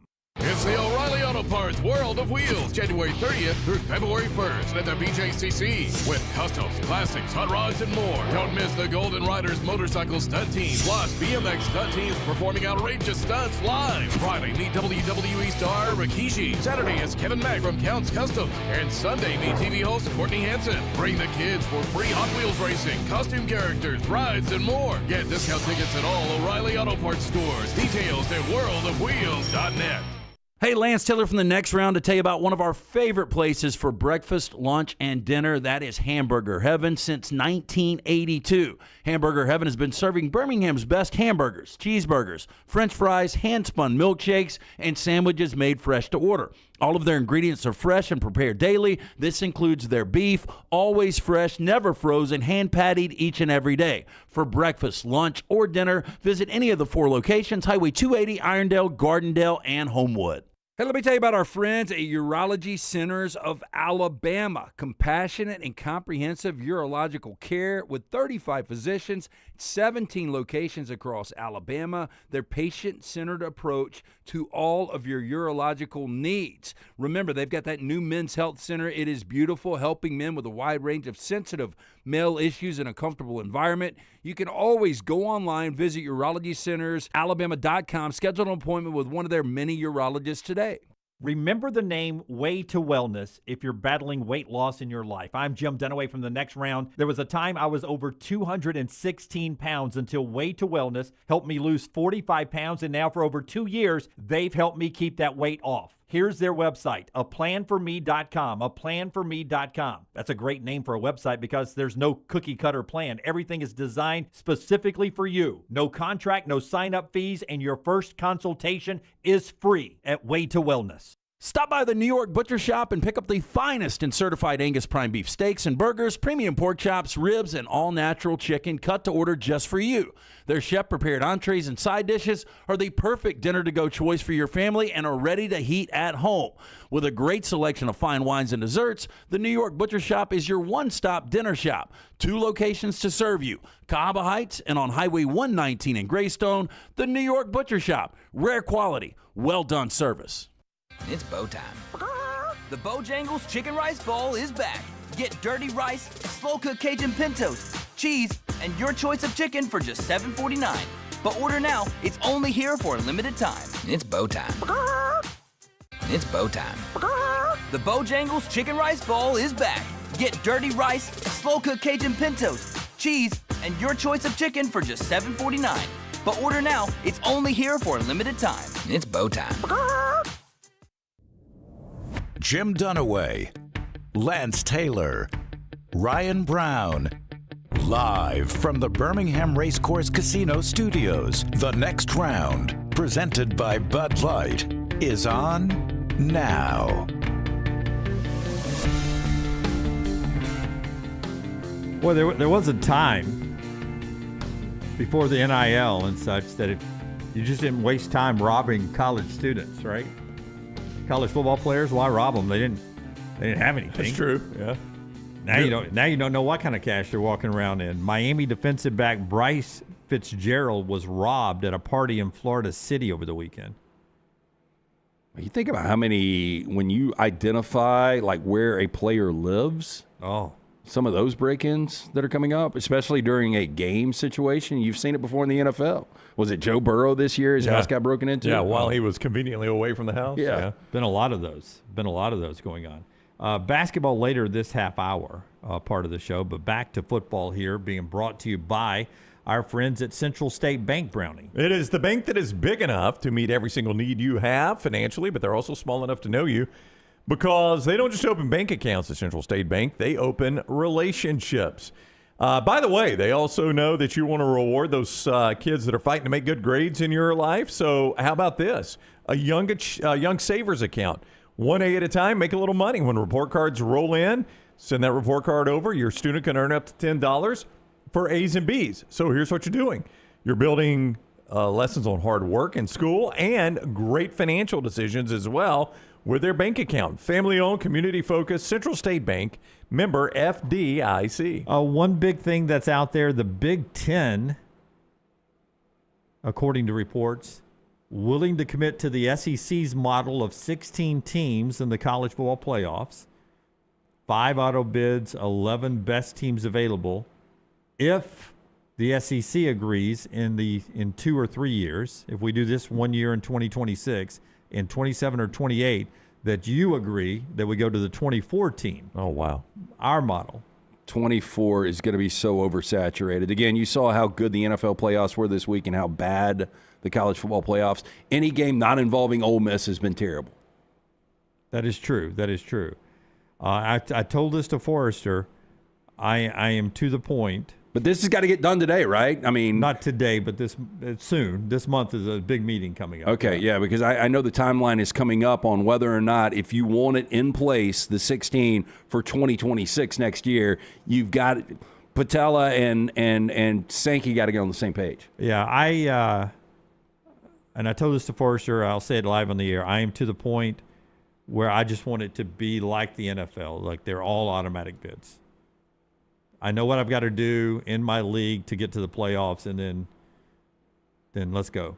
Let's go at that point. So if it's 4 out of each league, 2 out of the others, whatever you have to do. Completely take the human element away from it? Yeah. And then wild cards based on... Take the polls out of it. So do you want any wild cards? I don't have to have them. Just let's have so all. So basically 4 Big Ten, 4 SEC, 2 ACC, 2 Big 12. How many is that? That's 8, 10, 12. 12. Now I need 4 more. If I'm these other conferences, I'm like, I don't know about the SEC getting why are as you much getting as the Big 4? Ten. Yeah. Why are you getting and 4? you guys will agree, 24 is oversaturated. Yeah, well, I mean, if FCS does it. I'll say this. What seed was Illinois State? Do you happen to know? They went on a run, mad run. I mean, they won right out of the chute at North Dakota State, which nobody does. And then they ended up playing in Nashville. Let's say they're 10th. Oh, I think they were worse than that, though. Yeah. That's 10 popped out. I mean, Miami's 10 right now, and they're playing a week from tonight. Yeah. I mean, again, I think Notre Dame would have made some noise. I think Texas could have made some noise. So, look, I think 16, I have no problem with 16. 24 is just the ultimate money grab. But see, 24 is going to keep us having buys. 16 keeps us from having buys. Okay, what are we going to do on the on-campus games, though? We've got to do 2 rounds. We can't have these $50 tickets and fan bases not being able to go to these games. Yeah, they're going to work all that out. And technically, Illinois State, by the way, was unseeded. Yeah. I don't know how they do the unseeded deal, but they were unseeded, and they beat a 16 seed and then beat 1 seed North Dakota State in their second game. It was North Dakota State's first game. They'd gotten a bye. So, I mean, at least on the FCS level, that shows you, I mean, the more they expanded, the more teams have found their way in this thing. I mean, Miami's indicative of that. I don't know if you look at the college football rankings where we would be talking about 23, 24, 25. And by the way, if we're going to do 24, we absolutely have to get rid of the conference championship games, and I think the bowls, you just need to go on and kick them to the curb as well. Well, this would end the bowls, Jim. I don't know how you feel about that, but 21, 22, 23 were Houston, Georgia Tech, Iowa. I mean, that's disgusting. That's the level of team we're talking about, putting in this thing and making them go on the road in the first round. And like Iowa was better than advertised. They might have been able to win a game, but I mean, Georgia Tech was a tough out. Tough out at times. Played worse at the end of the year. Yeah. That's the business of the playoffs. With one more game to go, they're getting together. Portal window closes January 16th. There have been some developments. Deuce Knight, five-star Auburn quarterback recruit, is going to play at Ole Miss. Trinidad Chambliss had his appeal denied for another year, though they're filing a lawsuit against the NCAA, and Tom Mars, who never loses to the NCAA, is his representative there. But Deuce Knight to Ole Miss. He'll back up Trinidad Chambliss if Chambliss wins his lawsuit. Also, Joey Aguilar and Chad Morris lost some court battles over the weekend. So Tennessee's still waiting to see if Aguilar is available, but they're trying to look for a quarterback. Chad Morris's time seems to be done in college as Chandler well. Morris. Huh? Chandler Morris. Chandler. Yeah, Chad's the dad that's going back to Clemson. But all those were kind of tied together. And Diego Pavi was kind of the lead dog in that, and it doesn't look like he wants to stay. But now all these people are getting that denied. It's interesting for Deuce Knight. I guess he just sits around and watches court TV all day and see how this turns out, right? Because he could be the starter next year. Yeah.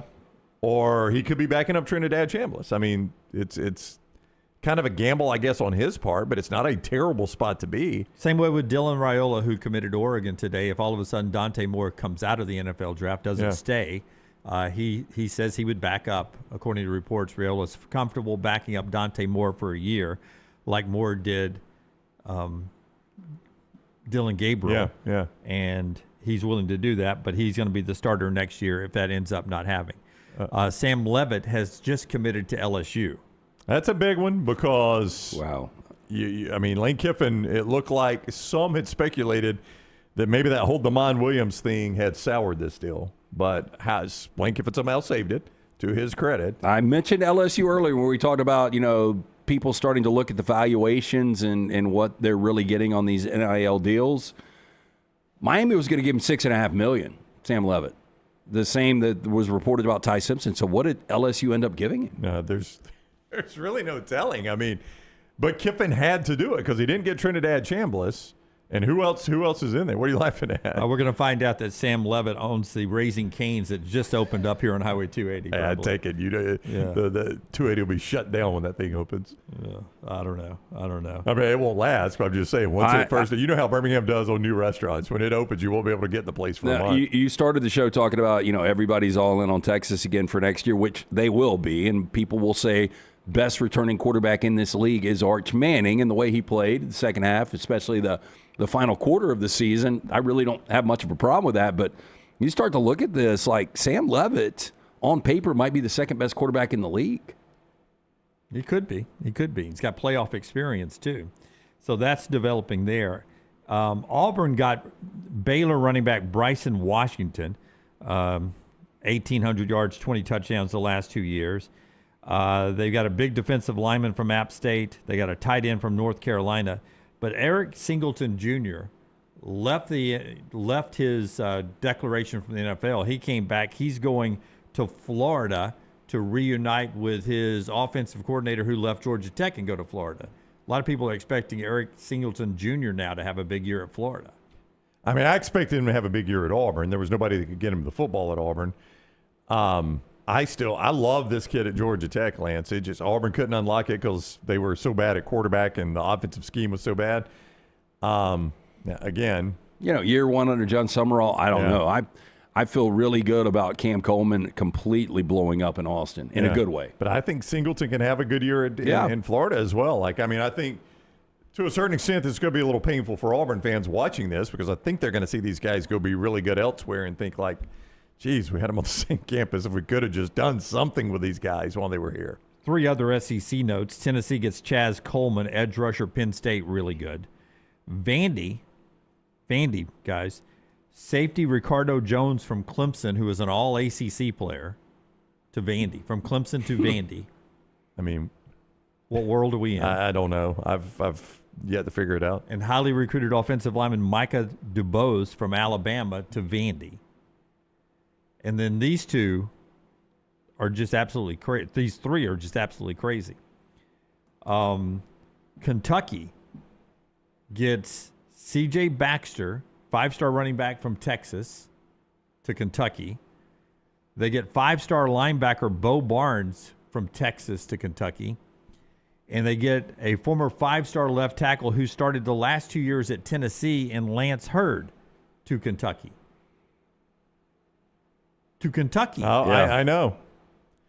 I mean, again, we used to say if you're an offensive player, you're an idiot to go to Kentucky. Will Stein is changing that image, obviously. We'll see if the actions back up the image change. But, I mean, now all of a sudden Kentucky's just getting offensive guys, and good ones, too. I mean, these aren't like – you are going to, like, there's going to be people inside that program that are pissed off because you remember the back and forth between Calipari and Mark Stoops, and you do probably have some – you know, I've heard that it's one of the more underrated football fan out there because there's so much perception that basketball is so much bigger. But the fact of the matter is they want their basketball really good. Their basketball is not good right now, and they're spending a lot of money in the portal on football. And if you're a huge basketball supporter, you're like, is this why we suck now? Not suck, but you know what I'm saying. Yeah. Well, they spent over $20 million on that basketball roster. They just, Mark Pope, I'm not sure he made the right choices. Well, or he can't coach them, one of the two. Is there a chance at the end of the season Kentucky's taking a look? Yeah. To get rid of Mark Pope, absolutely. That's one of those kind of jobs. Well, we told you Cam Coleman and Hollywood Smothers to Texas. Raleek Brown, who was an all Big 12 guy from Arizona State, says he has no problem with Hollywood Smothers coming. He's sticking with Texas. And they get Pitt linebacker Rasheem Biles, so Texas is doing well, too. That's our Portal Talk today, being brought to you by the fine folks who make sure everything is good for you. It's our friends at Alexander Shannara Trial Attorneys. Shannara.com. That's the website to go to for Alexander Shannara Trial Attorneys. This is a guy that has been doing this more than 25 years. 25 years. With a firm right here in Birmingham, Alabama. Why Birmingham, you ask? Could it go into bigger cities? Sure, he could have. Alexander could do this anywhere, but he's a Birmingham guy.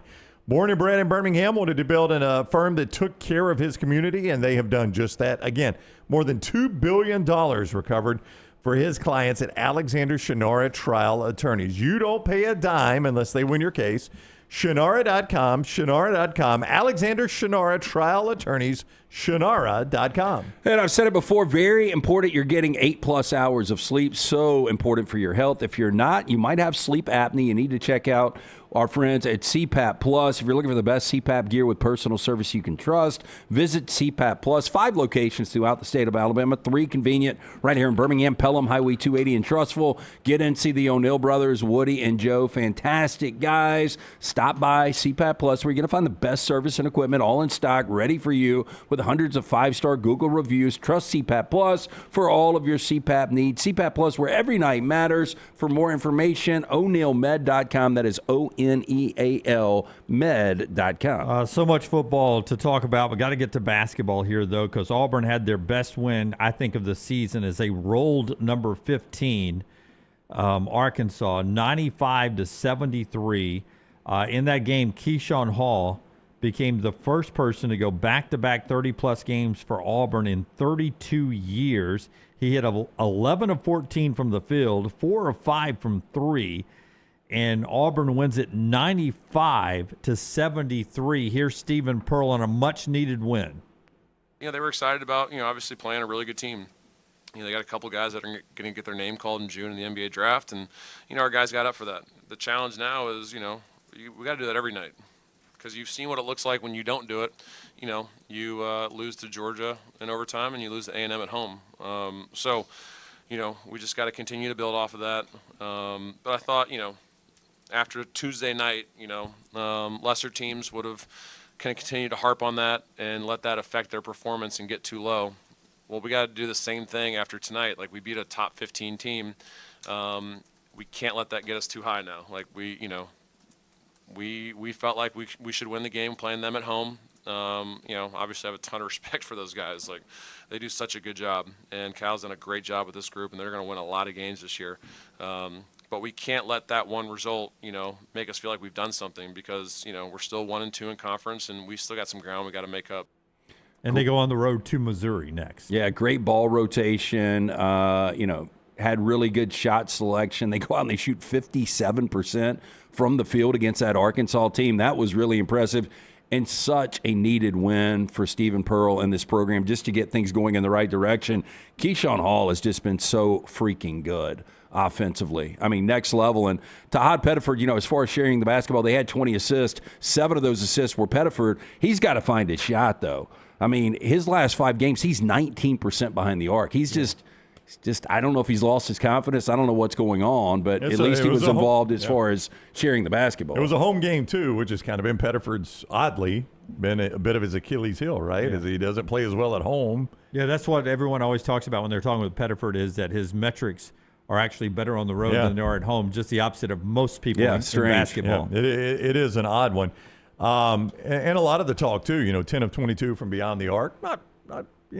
Oh, that's good. That's good. It's really, I was going to say 10, not in modern-day college basketball, the volume you would normally get. But if you can get 45% of them, you take that any night. Meanwhile, I'm in Tuscaloosa, and after 32 minutes of playing, and I did not see the TV broadcast. I'm sure Jimmy Dykes and them were talking about this, but I'm sitting there looking. I've watched 32 minutes of play at that timeout, that media timeout. And LeBaron Philon, Houston Millette, and Aiden Holloway were 0 of 11 from three-point range with 8 minutes to play in the game. The 3 guys you count on shooting the 3 ball were 0 of 11. Now, I joked on the air Friday that if I was ever facing a firing squad, give the gun to Taylor Bowen. He actually had a nice game. He was 3 of 3. Yeah. And our buddy Chris from Night Edie texted me. He's like, bang, you're dead. I would have done it for you. Yeah, he was 3 of 3. He was the only guy hitting 3-point shots. He was unbelievable. But yeah, I mean, even after you said, like during the broadcast, Millette and Philon ended up 0 of 9 behind the arc together. Aiden finally hit one at 7:45, and Alabama trailed most of the game to Texas, who was coming off a game at Tennessee where Sean Miller had benched his starters. Said, "You guys are not giving me the effort. You're done. Sit down," and let the scrubs finish at Tennessee. He rallies them. They get an unbelievable game from Jordan Pope, who scored 28 points in 30 minutes. Alabama's got some issues, and Nate Oates talked about those issues after the loss on Saturday night. When you look at the defensive issues that you need to fix tonight, do you think it's more of an effort issue? Do you think it's more execution or something different? It's all of it. It starts with effort, a competitive edge. Guys just don't want to lose, so they're going to give you everything they got. Guys are apparently too comfortable with losing right now because they're not giving us everything they got on that end of the floor. So I think it starts with having guys that just refuse to lose to start with. And then from there it goes to, guys like in the moment having some personal pride on stopping their man. Like too many blow-bys, too many isolation plays where just beat one-on-one. Guy's not locked in on the help side. A guy gets beat, and one play's coming to my mind right now. They rip it baseline. We had a guy that just gave up a straight line blow-by, and a guy that's supposed to be our help man at the rim just standing outside the lane out to lunch, and it happens way too often. Losing doesn't bother them enough yet. I mean, I don't know how many losses it's going to take till it bothers them, but it is bothering me. It bothers the coaching staff, and as soon as it starts bothering the players enough, I'm sure they'll change. Because it bothered Texas. Texas lost 2 in a row, started 0-2, and that team looked a lot different than the team that played at Tennessee. So it obviously bothered them enough to change. So hopefully at some point it bothers our guys enough that they'll invest enough on the defensive end of the floor. At Mississippi State, at Oklahoma this week for Alabama, Tuesday and Saturday. I do these instant reactions sometimes if I'm at a game for Brooks and our social media platform in Forrester. And I started off by saying, nothing good coming out of this game, nothing good. And I really worried until, I do it before Nate even comes out, and I'm like, I probably shouldn't have said nothing good coming out of this game. I was too caught in the moment of sitting there watching them battle back and having a, ball in hand and a chance to win it at one point or tie it. And then after hearing him talk, I was like, I think I'm okay. Yeah. Nothing good. No, nothing good in that game. I think you are. Like, how That's a game you just don't lose. Texas is trying to find their way and get better, but that's supposed to be a get-right game coming off the loss to Vanderbilt. And I kind of understood the loss to Vanderbilt because Vanderbilt is better than people giving them credit for. Again, an undefeated team that Alabama lost to there. But this Texas, I think there's a couple of things that really concern you. I think really good guards are having a field day with Alabama because you can get to the rim. Which is weird because they get the label as best backcourt in America. Alabama. I think when people say that, is that just offense? I think they're usually talking offense. Yeah. But again, as I said, at one point through 32 minutes, they were 0 of 11. Yeah, so they weren't even that. Yeah. What is Nate always? We even joked. He bitches about this so much. We Rebounding. joked with him when he came on the show that if we had $1 for every time you complained about rebounding, they got to rebound about 10 at home. Yeah. 48 rebounds too. That's a big number for Texas. Do you think Alabama drops out of the top 25? Potentially. Back-to-back losses. It's going to be close. Yeah. AP poll comes out later today. More importantly, way too early for bracketology to be part of our conversation, I know. But they were the fourth seed in Lenardi's bracketology going into that game. So you could easily see whenever Joe does it again, 6 or 7, them on the 5 line maybe. I doubt all the way down to a 6 yet. But they've got that resume still. Yeah, a bunch of good games on there, but I don't know, man. This is a weird team. Like, I watched that game before I heard Nate say anything, before I watched your gloom and doom video, before Nate said anything. They just don't strike me as a particularly tough team. Is that fair? And then watching Nate afterwards, no offense to you, but you're not in the locker room, but watching Nate afterwards, I'm like, it might be more mentally tough than physically tough. Yeah. Like when I say they're not a tough team, you generally think, yeah, physically they're not tough. That's how you get out-rebounded by 10. But I wonder if they're weaker mentally than they are physically. When you hear Nate Oates talk, it certainly sounds like that's what he's saying. Yeah, and that's the most – losing a basketball game isn't the most important. I mean, you can get over those. If that is a competitive – what do you call it? Competitive edge. Yeah. Too comfortable in losing. Those are labels you don't want to have, whether it's January, February, or March. Before we do the viewing menu today, the show being brought to you by the great folks at Way to Wellness, it's time for me to go by and see Leslie today and get some of those new protein bars that are out. Can't wait to get the new one that tastes just like the 100 grand bar that I love so much. Pick up some more of those today and find out how I need to get back and get ready for summer and swim season coming up. If you want to lose weight in 2026, you can do that at planforme.com, planforme.com. They've got injection therapy, meal replacement, protein bars to prevent bad snacking, and about 100 other different ways to help you lose weight, and it works.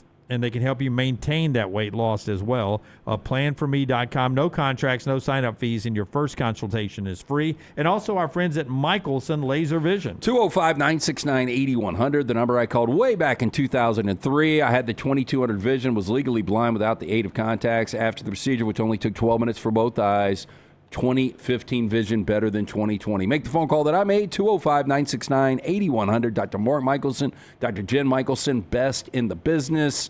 For more information, you can always go online, michelsonlaservision.com. Hey, Tyler, before we do the viewing menu, can we mention that Bob, is it Weir or Ware? Bob Weir, right? Yeah.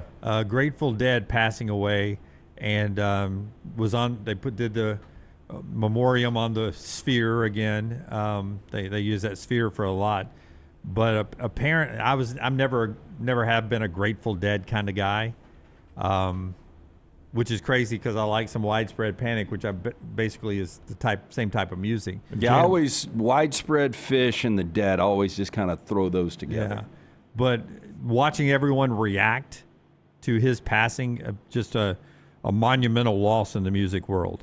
I did not know this about Bob Weir and the Grateful Dead, but in 1992, Lithuania was playing for the first time without the backing of the Soviet Union in men's basketball. They had their own Olympic team, and they had no funding. And Bob Weir and the Grateful Dead sponsored the Lithuanian men's basketball team in the 92 Olympics, which now makes sense to me. If you go back and look, they had those tie-dye green and gold uniforms. That's why they were wearing Yeah, tie-dye? And that's why they were wearing tie-dye. Was there any connection to Lithuania, or they just did this? No, they were doing that because they had broken away from the Soviet Union. Just as a good for you boys. I think there was a guard that played for the Golden State Warriors that was Lithuanian. They were big Warriors fans. Okay. Bob Weir was. So that's pretty cool. They What got a cool tie story. with him and Yeah. ended up doing that. So I always, I look back because that was the dream team year, right? 92? 92, yeah. Yeah, I look back at that Lithuanian team and was thinking their uniforms were crazy. And now we know why. So that's what they wore in the Olympics right there? I don't know if that was warm-ups or what, but that was the 92 Lithuanian team. Wow. Yep, that is the Olympic jersey. I remember nothing about that Olympic basketball other than the Americans. That's all I can remember about 92. It's crazy how long ago Jerry Garcia died. Oh, Because I'll never forget this. I was doing the play-by-play baseball in the Jayhawk League in 1995, so he's been dead 30-plus years. I was going to say, I know I was in college. I just don't know what year it was. They started playing music together at a pizza shop in 1965. That's when they eventually came up with the Grateful Dead name. And they had 13 studio albums. I do not. I respect what they've done because the following is still massive, but, boy, I never could get into that music. Yeah. Yeah, jam band's never done it for me. All right, Tyler, what are you watching this weekend or did watch this weekend? So this weekend I tried to see Is This Thing On with Will Arnett. I couldn't get a seat. Sold out? So it was on. Yeah, it was a limited amount of showtimes, and all of them were pretty much sold out unless I wanted to sit at the very front and try to lean all the way back, and that's just not a good time. No, you don't do that. So I'll try and see that this afternoon or tomorrow if somehow today's all sell out. I'm shocked too. people still sit on the front row. Yeah. I don't know it's why terrible. people do that. Some row has to be the front row, though. If you take that row away, the next row becomes the front row. So at some point, somebody's got to sit there. but if you get it far enough back the front row, then it's fine. Then you got all that space. Yeah, I agree with you. I Then hate the sitting front up row would be the best phone the front row would be the best row because you've got nobody in front of you on their phone. That's true. That's a good point. And then Netflix has added one last adventure, The Making of Stranger Things 5, a little behind-the-scenes documentary chronicling the creation of the final season and giving an inside look at the cast, creators, and crew, bringing the epic conclusion to life, featuring emotional farewells, discussions on crafting the ending, and behind-the-scenes glimpses of special effects and major sequences. I finally saw the ending. I am so glad it is done. I bet those kids are too. Probably. It's amazing the flashbacks, how young those kids were, but you look back, it's been 11 freaking years. Yeah. How would you rate the finale? C Yeah. plus. Overall, I'm fine with it. Yeah. But there was a lot I didn't like in the Well, I recent mean, seasons. they forced a lot of stuff. Yep. They really did. That just didn't make a lot of sense, but. And that's why everybody thought there was a secret episode coming out, but nope, just a documentary coming out today. It seemed like there was a lot of finality to it, I thought. Yep, especially the very last Dungeons and Dragons scene. That felt like this is it. Don't ask anymore. Yeah. I don't think you can get a much more clear ending. Netflix has also added a movie I've never seen but always meant to watch, 30 Minutes or Less, starring Jesse Eisenberg. He plays a pizza delivery guy who lives a fairly ordinary, boring life until he crosses paths with two aspiring criminal masterminds, played by Danny McBride, not Danny Glover Dunaway, and Nick Swardson, who kidnap him, strap a bomb to his chest, and force him to rob a bank. So I guess this is a based on true story, right? Based on the pizza bomber case. Yeah, you remember that where they put the contraption on the dude's head? Yep. That one didn't work out well, by the way. No, it's a bad plan. No, Bad plan. That guy. Yep. There were like 5 keys he had to get to, and he had 30 minutes Poor in guy. traffic. He was to get to hustling it. his ass off, too. He was trying, man. He gave it his best shot. And then finally today, Prime has added Ted and Ted 2 to its catalog. These movies always pop up on my feed. I think any sort of Family Guy, Seth MacFarlane content just works well for social media, and that's why I've been seeing a ton of it. And then I watch one of the reels, and then 10 more pop up on my feed. But they're a great time. I've seen Ted. I know Jack's a big fan of both, and I didn't know what it was all about. And I watched it. I was like, my God, I cannot believe my kid loves this. There's it's filthy. Ted series as well on Peacock. That's like a prequel series, and I actually think it's better than the movies. Oh, okay. But that's what I got today. All right, brought to you by our friends at Michelson and also A+. We get back to college football coming up on the other side. Brown got his house back to the way he wanted it with our friends at A+. Well, it all started with the master bath. That's when we first used Brad Bell. My wife, Jennifer, when it came time to redo the master bath of the Brown house, she scoured the internet looking for the right person for the job. Brad Bell was the guy she picked. I'm glad she did. He did tremendous work for us, and we'll do that for you. Here's what he specializes in. This is not me saying this is all he does. This is me saying these are his specialties for a reason. Master bath, kitchen, and master bedroom closets. Now, the reason that matters is you spend a lot of time in those rooms. You want them to look the best they can and be as functional as they can be. Also, when you go to sell your home, you can make some of your money back on those rooms when you spend to upgrade them. Master bath, kitchen, and master bedroom closets. That's with Brad Bell. AlabamaBathRemodels.com. That is AlabamaBathRemodels.com. Or call Brad, 205-422-1758. 205-422-1758 or AlabamaBathRemodels.com.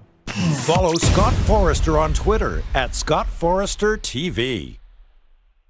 Oh, watch out, lady. What are you doing? Oh, wait. Come on, man. Shouting just destroyed my whip.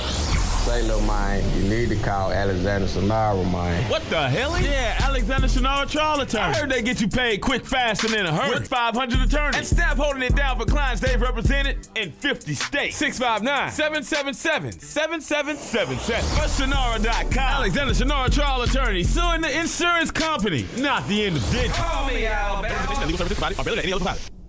Hey, let me tell you about our friends at Urology Centers of Alabama. Compassionate and comprehensive urological care with 35 physicians, 17 locations across Alabama. Their patient-centered approach to all of your urological needs. Remember, they've got that new men's health center. It is beautiful, helping men with a wide range of sensitive male issues in a comfortable environment. You can always go online, visit UrologyCentersAlabama.com, schedule an appointment with one of their many urologists today.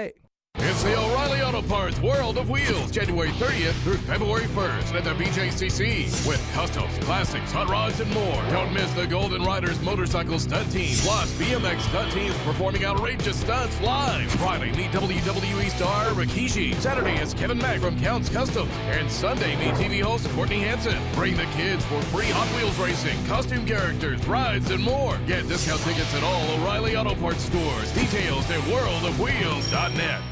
Hey, there's nothing worse than waking up to a plumbing problem. Don't get caught in a flooded house. Call the guys at Hemp Hill Services. Adam, Chad, and the team at Hemp Hill are the only ones I trust to fix it and fix it right the first time. Hemp Hill Services does it right and always at a fair price. For all of your plumbing, cooling, and heating needs, trust the name that Birmingham has trusted since 1954. That is Hemp Hill Services. Call now, 205-229-2090. That's 205-229-2090. Hey, for all of your IT and printing needs, reach out to our friends at Xerox Business Solutions. Look, I'm still one of those old school guys. I print my notes every single day for the show. If you watch the show here on the next round, you see all the notes in front of me. From day one, Xerox Business Solutions, they've been with us here at the next round. Local for over 45 years. For all of your IT and printing needs, visit XeroxBusinessSolutions.com or call 205-969-3000. That's 205-969-3000. Stop by the New York Butcher Shop and pick up the finest in certified Angus prime beef steaks and burgers, premium pork chops, ribs, and all-natural chicken cut to order just for you. Their chef-prepared entrees and side dishes are the perfect dinner-to-go choice for your family and are ready to heat at home. With a great selection of fine wines and desserts, the New York Butcher Shop is your one-stop dinner shop. 2 locations to serve you, Cahaba Heights and on Highway 119 in Greystone. The New York Butcher Shop, rare quality, well-done service.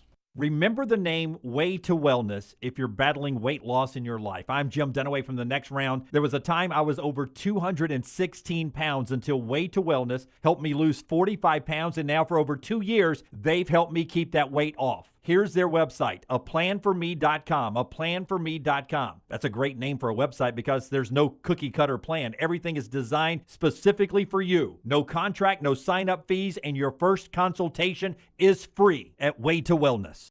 It's bow time. The Bojangles Chicken Rice Bowl is back. Get dirty rice, slow-cooked Cajun pintos, cheese, and your choice of chicken for just $7.49. But order now. It's only here for a limited time. It's bow time. It's bow time. The Bojangles Chicken Rice Bowl is back. Get dirty rice, slow-cooked Cajun pintos, cheese, and your choice of chicken for just $7.49. But order now. It's only here for a limited time. It's bow time.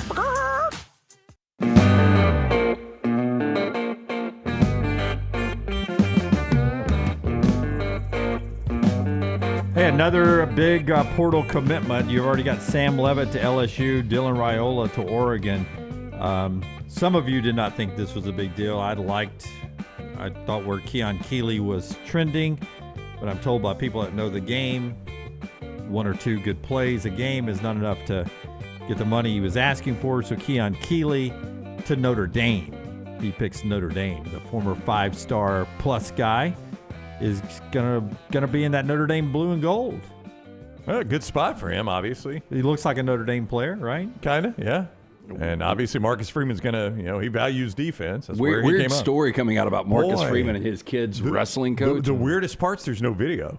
Like everything. There is video. Oh, I didn't see it initially. The video evidence that Notre Dame saw showed there was no contact. It's just I haven't seen it on social media. Okay, that's what there's no public video. I guess they may have had security camera or something. I'm just like everything gets caught on video this day and age, and the fact that didn't and hadn't made it out because that story's a week old.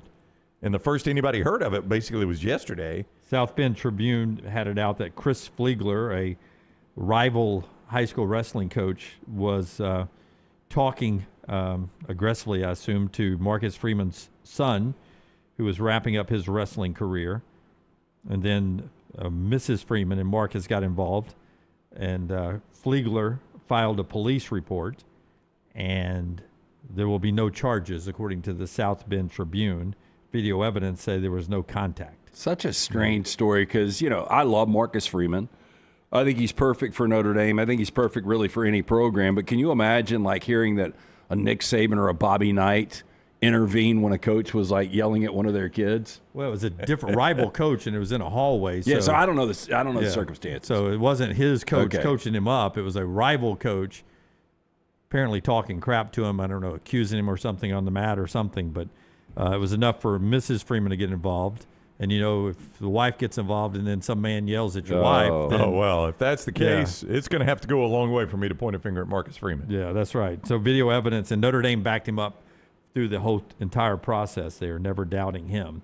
Apparently, several NFL teams still interested in Marcus Freeman, so something to keep an eye on there. Why wouldn't you be? Yeah. All right, so part of the show being brought to you by our friends at Fractional Financing. Hey, let me tell you about fractional financing. If you've got a small to mid-sized business in Alabama, Georgia, East Tennessee, or the Carolinas, you're looking for that CFO service designed for businesses that need expertise, call our friend Rod Smallwood at Fractional Financial. Rod and his team provide expertise in cash management, budgets and projections, accounting, payroll, annual reports. Fractional Financial does it all. Not your typical contract CFO service. Fractional Financial works with clients face-to-face so they can make those informed, data-driven decisions to get their business to the next level. Contact them today, 704-614-2083. That's 704-614-2083, or online, fractionalfinancial.net. Brett McMurphy points out something you mentioned earlier about the Big Ten running football now. The SEC this year versus Power 4 and Notre Dame, counting the bowl games but counting the regular season, the SEC was 15-15 against the Power 4 and Notre Dame this year. The ACC was 8-6 against the ACC, 8-6 against the SEC this year. I mean, that's bad. 15-15. So you're mediocre, average. 500. I expect more out of the SEC than be 500 against basically their peers. You fly the flag as much as anyone. Are you prepared to say the Big Ten is the premier conference now? Yeah, I mean at the top. I agree. It doesn't have the depth. The middle is not the same. Yeah, it doesn't have the depth, but it's better at the top. I agree with Jim on that. The middle is getting better. The middle was not as good as I thought the middle was going to be this year for the Big Ten, because I thought Iowa, Illinois, USC, Wisconsin, I thought Michigan State would be a little bit better. I thought Washington would be a little bit better. Those are all. I mean, those teams can all play with the middle of the SEC. Well, they could, but I mean, look. Well, no, come on now. The middle of the SEC is Alabama, Oklahoma, Vanderbilt. Well, I mean, technically, Alabama's number 2 in the SEC. Yeah. Vanderbilt, but I mean, Iowa played Vanderbilt and beat them pretty good. They did. That's a bowl game. I don't put a ton of stock in that. I'm just saying, like, the premier conference is the Big Ten. It is. I would agree with Jim. I would say the SEC's got more depth. The Big Ten's better at the top, especially if you consider Alabama number 2 out of the SEC. I mean, they did finish runner-up. I mean, Indiana is better than Oregon. Ohio State is better than Alabama. So, boom, just 1-2, you go Big Ten, Big Ten. And then if you get to number 3, I guess we would go Ole Miss right now.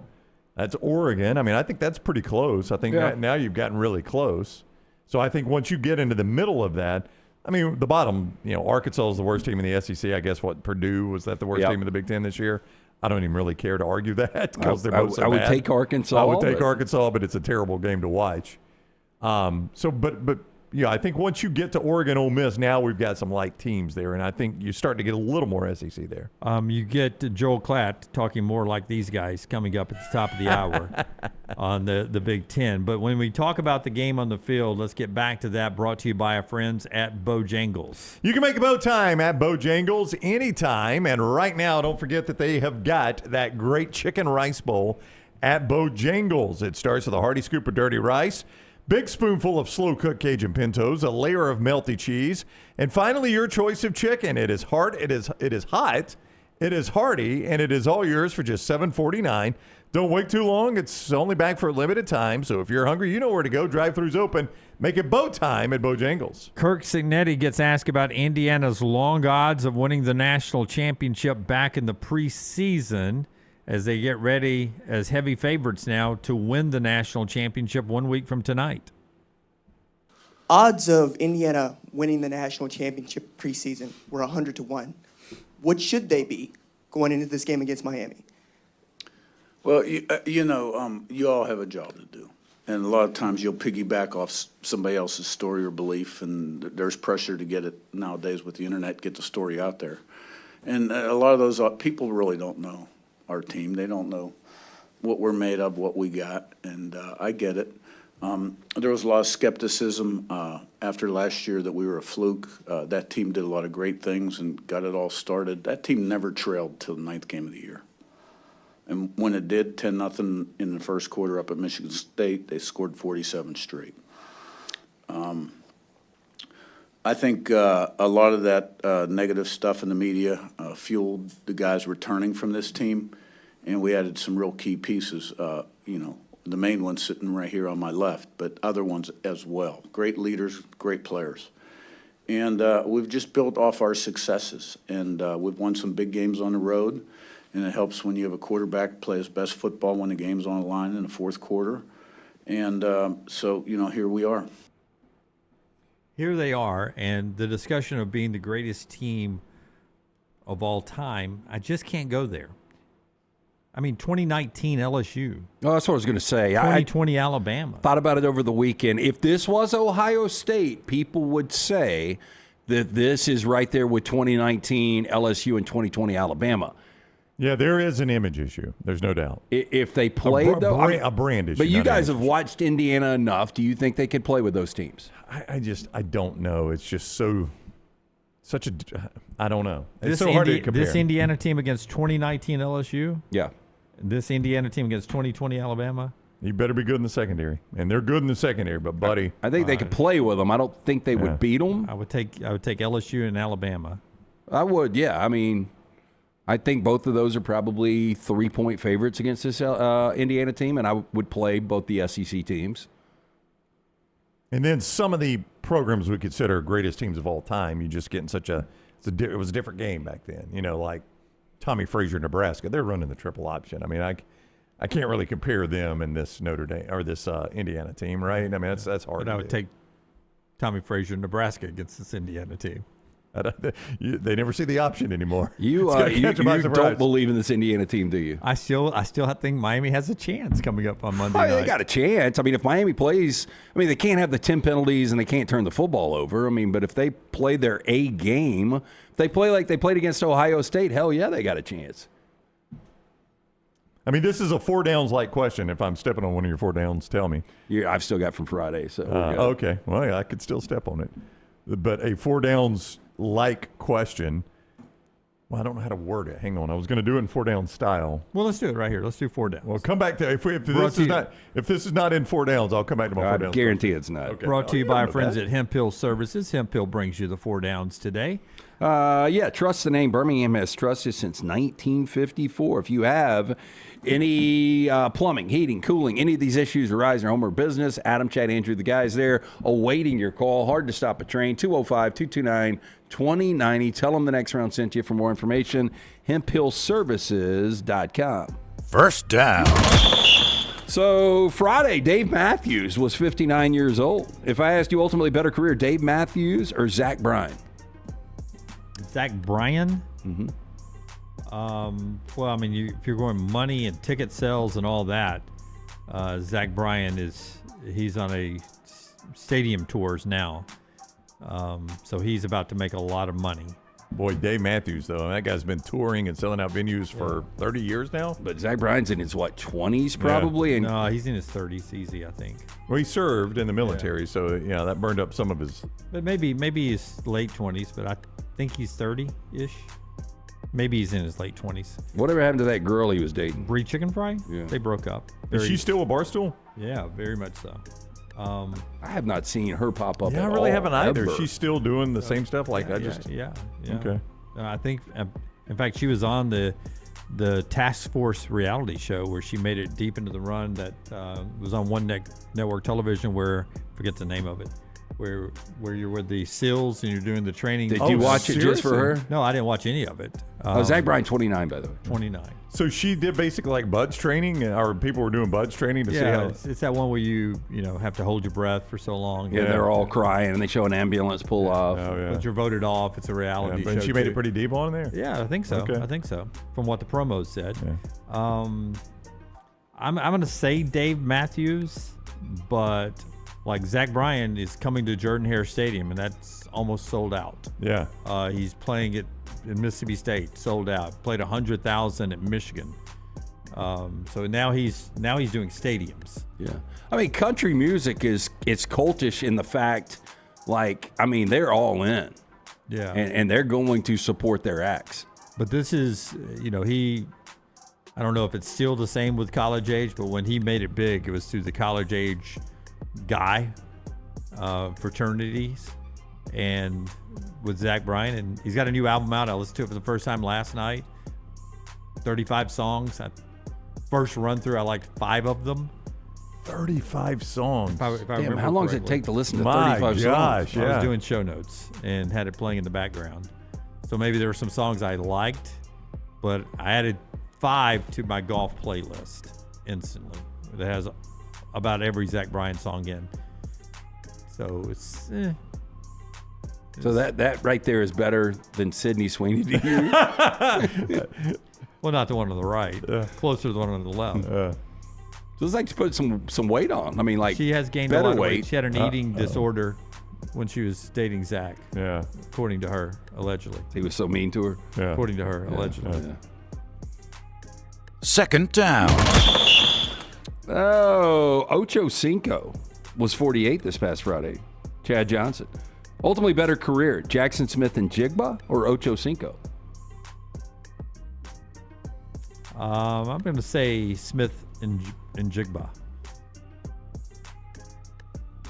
I think ultimately he'll have the better career. He's close to being the best receiver in the NFL right now. He's really, really good. If he's not, a lot of people would have said Justin Jefferson, who took a step back because of quarterback this year. Puka. Some would say Puka. Cannot believe he dropped that pass before the half. Yeah, I'll go JSN. I'll go Jackson I would too. Smith I think Jigba. Jackson Smith and Jigba is fantastic. Yep. Third down. Richard Nixon on Friday would have been 113 years old. And also Jimmy Page, guitarist for Led Zeppelin, 82. Better career, Jimmy Page or Richard Nixon? I think I go Jimmy Page. He did not have to resign in scandal. Never got voted out of who? No. Who? Please Led don't. Zeppelin. Please don't. Please don't. Please Led don't. Zeppelin. Never Don't voted tell me you out thought Led that was who. Zeppelin. You were playing us. Hey, it's hard to get impeached, isn't it? Yeah, I mean, it's hard to get run out of office. It's happened very few times. It was back then. I mean, it seems like we threaten it all the time nowadays. Just doesn't happen. Yeah. But back then, that was a big deal. Yeah, and it was so needless. He won the election that he was so worried about in a landslide. Why he was so worried about losing re-election? He was just so paranoid. Have you heard the rumor that Indiana has somehow tapped into computer files of their opponents? I had not heard it until church yesterday. Somebody at church yesterday stopped me. He stopped me. He goes, "What's your take on the Indiana controversy?" I was like, "You got to tell me what the controversy is." "Oh, you haven't heard this?" No. He goes, "There's this rumor." Did that guy say, "I feel like Jim now. I'm just going to tell you something, and you're going to react"? There's this rumor on the internet that they've tapped into the cloud system where people store their practice film. Yeah. And they've been watching practice film and game plans. Yeah, they can see their game plan, see their practice. Interesting. Now there are computer people that say there's no way that could happen. Well, I mean, I think There's the a right way. computer people, Yeah. you ask that group out there anonymous, they can do anything they want when it comes to a computer. Yeah.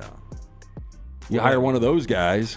Well, if that was going on, that would make the old Connor Stallions guy look like elementary school. Yeah.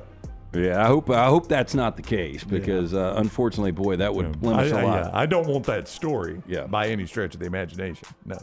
Yeah. 4th down. I don't buy it. I don't think you can do I really don't either. I don't think you'd want Today, Jeff Bezos, 62, Howard Stern, 72. Can't ask you better career, but like more influential. What did Bezos do? He created Amazon. Well, it influences how people buy things, and it influenced the decline of brick and mortar stores. That's exactly right. As creative as Howard Stern is, nobody has done more good for the American people, more damage to small businesses. And the way cities look.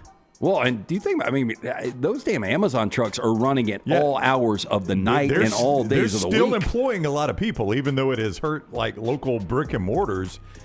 I mean, the warehouse that they have here, and then I don't know how many drivers they must have because they are all over the place. Yeah, there were 3 in my neighborhood at the same time the other day. Yeah. But I ordered something the other day, and I was like, when do you think it'll be here? And Maddie was like, tomorrow? That's what I ordered. What do you mean, old man? Tomorrow. Yeah, tomorrow. Yeah, that is crazy. I know. I ordered something super specific. Jennifer ordered it. I was telling her what I needed. She opened the phone, ordered it on the way to church yesterday. She goes, "Oh, this shows up tomorrow morning." I'm like, "It's my mind." Well, it's just crazy. Like that specific item you might want is sitting in a warehouse in Birmingham. That's right.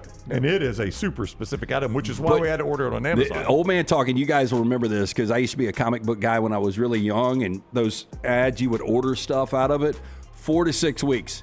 And about 3 weeks in, I'd start checking that mailbox every day. Yep. I'd forget I ordered it. I used to be 4 to 6 weeks, and I'd be like, "Oh, that's right. I did want this. I don't even want it anymore." Can you imagine waiting 4 to 6 weeks? Our society, their heads would explode. Yeah. No. And Howard Stern, while influential, was influential on a medium that unfortunately is dying. I hate to say that because it's a medium we all came up in. Yeah, and even love very satellite. much. What he did, Sirius XM, and some of the checks and deals he got. And Bezos influenced a medium that is not dying. In fact, it is flourishing. So I think I'd have to go Bezos. And that is 4 Downs today. Show being brought to you by the great folks at Woodhouse Day Spa. Joel Klatt coming up on the other side. Tell us about Woodhouse. Hey, gift of relaxation. They've got 70 different options you can choose from. The massages, skincare, nails, facials. They've got it all up there. Beautiful location right there at the Summit Shopping Centers. Get in, see Stuart and the great staff. Tell them the next round sent you. Birmingham's best day spa, located conveniently right there at the Summit. You can buy gift cards 24/7 online. Go to birmingham.woodhousespas.com. That is birmingham.woodhousespas.com. We interrupt this program for breaking news from the gators of the litigation situation. Insurance companies have a playbook. I repeat, insurance companies have a playbook. Deny, delay, defend. They know which law firms will fold and settle cheap. They are not on your side. That's corporate greed at work. At Alexander Sonara Trial Attorneys, we fight back. We have the resources, the muscle, and the will to take them on. And you don't pay a dime unless we win. They fight dirty. We fight hard. Call 659-777-7777 or hit up alexwins.law. Physical office location, Birmingham. To everyone who craves a fresh meal made just for you, let our team member Jacob share what's special about Culver's. In Wisconsin, our food comes from the heart, and taking the time to handcraft your meal with care is how we've always done it at Culver's. It's why your Butterburger doesn't touch the grill until after you order. Come to Culver's and let us serve you a Butterburger, made special just for you. From Wisconsin with love, welcome to Delicious.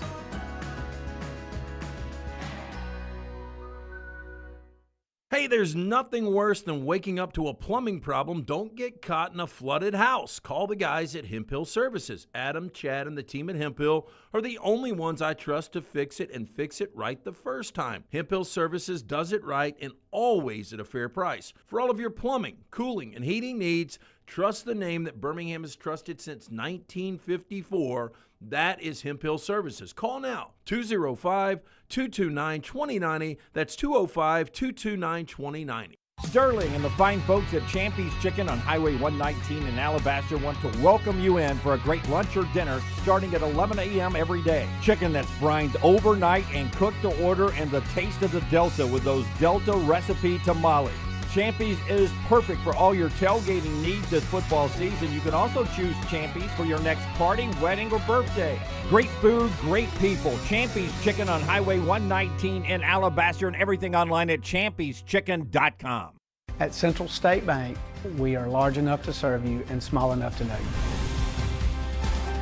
Manage your money with ease, whether it's mobile banking, hassle-free checking, competitive loans, business solutions, or personalized financial advice. We're your hometown bank with big-time service. Visit us today and experience banking made simple, because at Central State Bank, you come first. Member FDIC. Hey, let me tell you about our friends at Urology Centers of Alabama. Compassionate and comprehensive urological care with 35 physicians, 17 locations across Alabama. Their patient-centered approach to all of your urological needs. Remember, they've got that new men's health center. It is beautiful, helping men with a wide range of sensitive male issues in a comfortable environment. You can always go online, visit urologycentersalabama.com, schedule an appointment with one of their many urologists today. Hey, for all of your IT and printing needs, reach out to our friends at Xerox Business Solutions. Look, I'm still one of those old school guys. I print my notes every single day for the show. If you watch the show here on the next round, you see all the notes in front of me. From day one, Xerox Business Solutions, they've been with us here at the next round. Local for over 45 years. For all of your IT and printing needs, visit XeroxBusinessSolutions.com or call 205-969-3000. That's 205-969-3000. It's bow time. The Bojangles Chicken Rice Bowl is back. Get dirty rice, slow-cooked Cajun pintos, cheese, and your choice of chicken for just $7.49. But order now. It's only here for a limited time. It's bow time. It's bow time. The Bojangles Chicken Rice Bowl is back. Get dirty rice, slow-cooked Cajun pintos, cheese, and your choice of chicken for just $7.49. But order now. It's only here for a limited time. It's bow time. Jim Dunaway, Lance Taylor, Ryan Brown. Live from the Birmingham Racecourse Casino Studios, the next round, presented by Bud Light, is on now.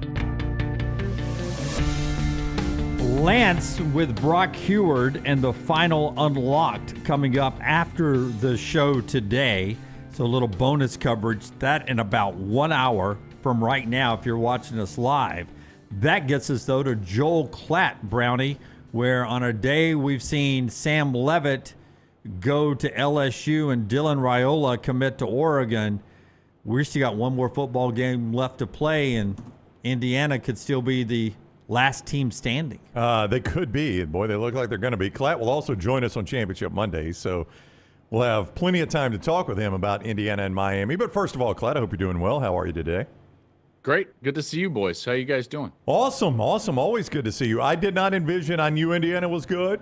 They were better than I thought they were when I saw them dominate Alabama. You were there for that as well at the Rose Bowl. Seeing it with your own two eyes kind of changes it, even though I don't know crap about football.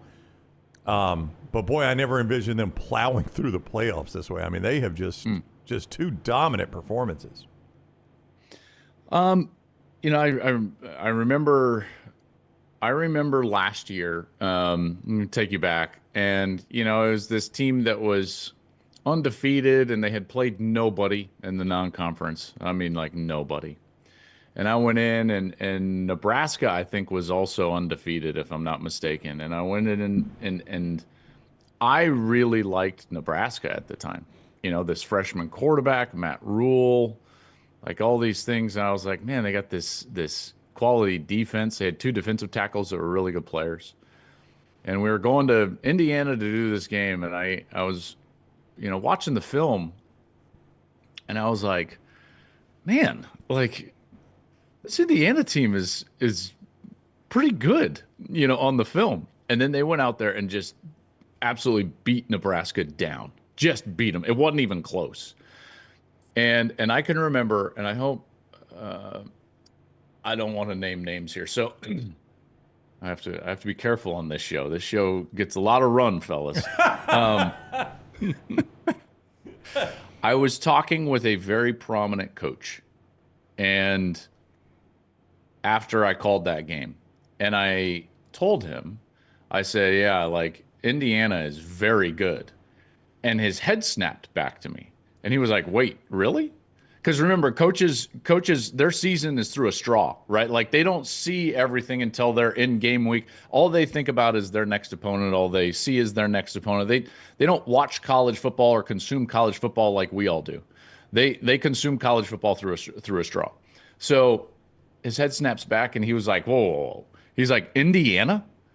And I was like, yeah, like Indiana is very good. They're very well coached. They're super sound. Like they do a lot of good things. And he laughed at me in the conversation. He was like, oh, okay, Klatt. And needless to say, at the end of that year, I got a text from that coach, and it was like, oh my gosh, you were right. They were so good.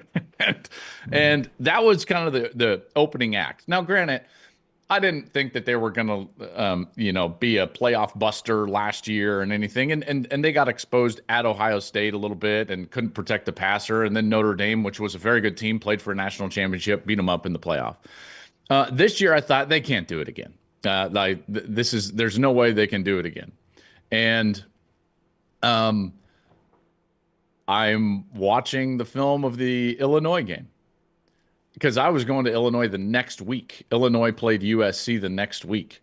And, I'm watching this film of Indiana just throttle a good Illinois team. As you guys know, like Illinois is a good football team. You saw that in the postseason.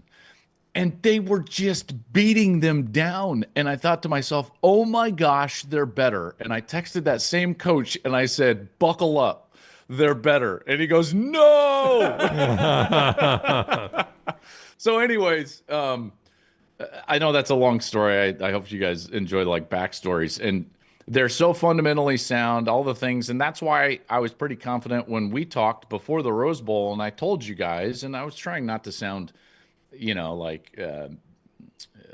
too abrasive. But I told you guys, if Alabama were to win that game, it would be a massive upset.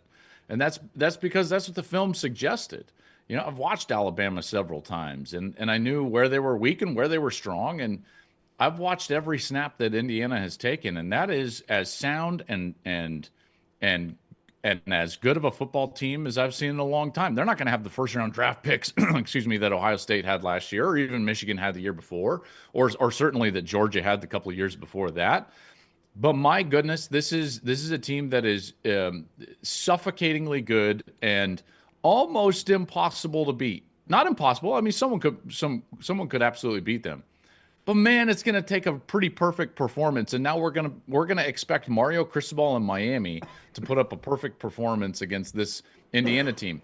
Maybe they can do it. I don't believe that they can, and I think that's why you're seeing a championship game line so high of 7.5. 7.5 is a big. I mean, right? It's up to 8. Like it's up to 8 now. Lance, like, when's the last time we had a championship game? Well, I don't. Maybe the TCU Georgia game.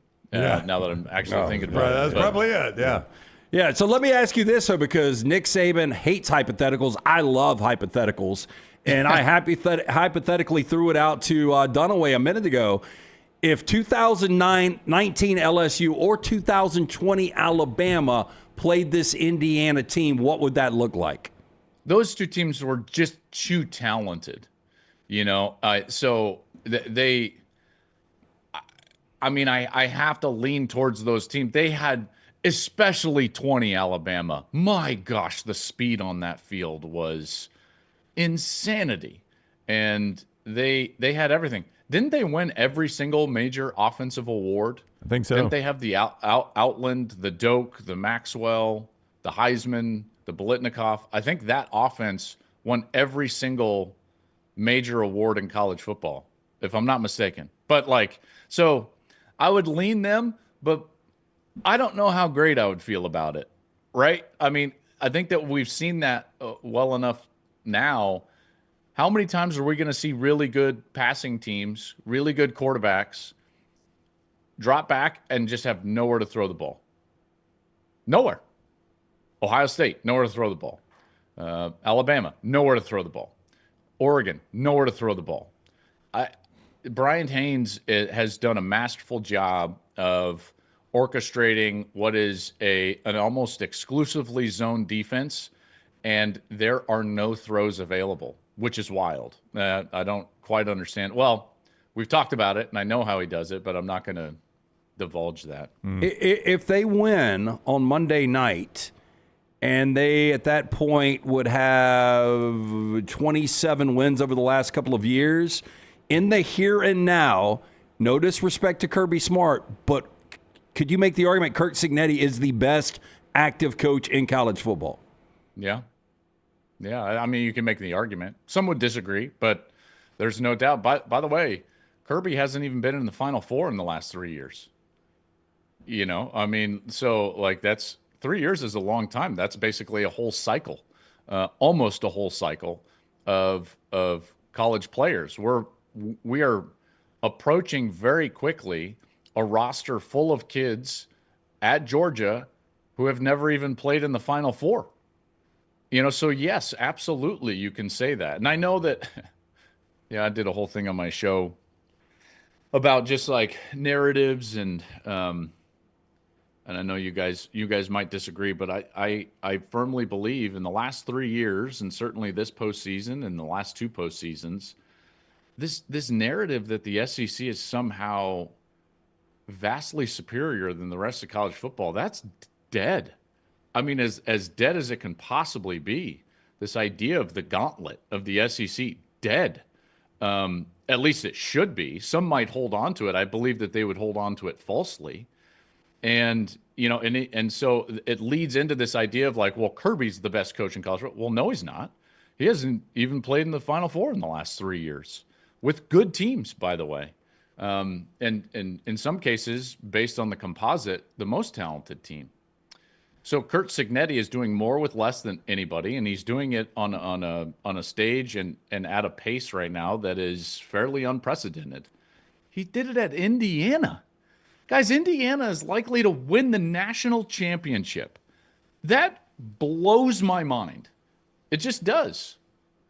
Yeah. It's being compared to, I mispronounce this all the time, but Premier League Leicester City, as I say that right, something like that, who's perennial horrible Premier League soccer, and they won it a few years ago. But Indiana's got staying power, which was why I want to ask you.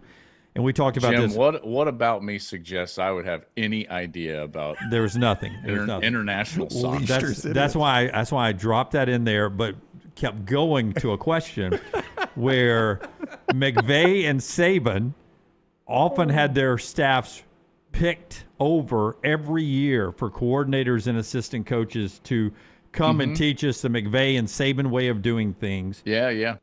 Is that it's a copycat world? Is that next for Kirk Cignetti, and can this be duplicated? I think it would be really difficult to duplicate it. I think it'll be hard for him to continue this because I think those players that he had, the real foundational players, the veteran guys on this team are really special. Aiden Fisher, the linebacker, special. D'Angelo Pons, special, even though he's 5'9", which kind of blows my mind. Yeah, people are going to come try to poach these guys, but they all re-signed for big deals, and they're dumping money into this program. Like Brinks Trucks just backing up. That Kurt Cignetti had a clause in his contract at the 11.3. This extension that he signed, do you remember the extension? Yeah. It's going to go up because there's a clause in his contract that, based on where he finishes, he needs to be in the average of the top, and so basically he's going to get a contract and a raise in this contract. It's a very Kirby clause. Kirby has I have to be one of the top 2 highest paid coaches in the country or something along those lines. We see these all the time. And now Cignetti's got one of those clauses, so he's going to get a couple $1 million a raise just because of where they're finishing. These coordinators each got big deals. I think each of them are going to be over 3, and they've been with him for so long. The continuity that he's had with these coordinators is really unprecedented. Both of them, Mike Shanahan offensively, Brian Haynes defensively, have been with Kurt Cignetti all the way back since Elon, when he was at Elon, and then to JMU, and now to Indiana. And right now, at least, they're slated to stay. And you're exactly right. Saban, his staffs were picked over. Oregon has just had their staff picked over. It's really difficult to have success in college football and retain all of those guys. Heck, every one of the Final Four coaches was a Saban guy at some point, one time or another. And it was interesting hearing him talk about those guys because he was blasting them as if he was still head coach and they were assistant coaches in the room. And so he'd come out there at halftime, talking about Miami. He's like, Miami is actively trying to lose this game. We got penalty. It was hilarious. I loved every moment. That's not a bad Saban, actually. I've never heard you do that. That's not that bad. Yeah, hand gestures added to it right there. Yeah. Open hands. Yep. Open hands. Joe Klatt is with us on the Alexander Shannara Trial Attorneys Hotline. I don't disagree with you. We were discussing this before you came on. You would not be surprised that the Big Ten has passed the SEC. I'm kind of... I mean, at the top. Yeah. Well, and there you go. Because that's what Dunaway and I said is I don't know if they've got the depth top to bottom of the SEC, but The hard part is that in the bowl season, all these teams that are dismissed, Iowa, Illinois, guys there are SEC coaches that dismiss those programs to constantly on text. Well, they don't have, oh, come on, Iowa. How'd Vandy do with Iowa? It's a bowl game. Klatt, we can't count bowl games. Well, what else are we going to count? Well, I count the playoffs. And the Big Ten's 4-0 in the last 2 years. 100%. I'm telling you, I think they're better. I think they passed. But then we can't hang on the SEC is deeper, even though the middle of the SEC doesn't beat the middle of the Big Ten when they play. Well, so I understand those games don't matter or whatever it is. And again, this is an argument. I'm not trying to pound the table for the Big Ten, but what I am saying is the narrative forced 5 SEC teams into the playoff, and they weren't good enough. Should I? Who are the other teams that should have gone? Yeah. Notre Dame should have been in. They were better than Oklahoma. Notre Dame was better than Texas A&M, even though they beat A&M beat Notre Dame. I totally understand that, but the narrative is what's hard, in particular when we're in a selection-based model. And so if we're going to stay in a selection-based model and have all these at-large spots, this idea that we're talking about, we need to start facing some facts. And the facts are, as they are laid out before us, is that this idea of the SEC gauntlet is not true. It's false. If it wasn't for Ole Miss, these college football playoffs would be a dud. They played in 2 really good games against Georgia, against Miami. But I'm going to go back. Final play against Miami. Do you call PI on that? No, I mean I get it. I understand all the frustration, but it's a little bit of a tweener. Is it a normal play? Is it a Hail Mary? They're always going to allow some contact there, and it's not cut and dry either, because the offensive player has his hands all over the defender as well. And I know that the officials, they come up with all these terms. Mutual combat, I guess, is a term. Yeah. I don't think that that's called at the end of the half, because it is a bit of a Hail Mary. You're going to get a ton of contact. It is mutual. It is both ways. So, no, I don't think. And I think Pete Golding, I think he handled that great, that question, because I'm, in the emotion of it, I'm sure he could have answered that a different way. And he answered it, I thought, absolutely correct, and he was 100% right.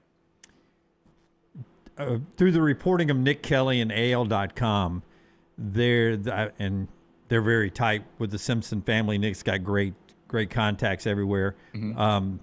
Ty Simpson apparently has had multiple, even after announcing he's going to the NFL, multiple $4 million plus offers from other SEC teams, and one offer from an unnamed school, maybe in the SEC or not, for $6.5 million to come back and play one more year in college. He has talked about wanting to be a one-school guy, an Alabama guy. But that seems hard to pass up, Klatt, man. $6.5 million to come back and play college one more time. You've seen Ty's tape. You've now seen Dante Moore's career end if he's going to the NFL.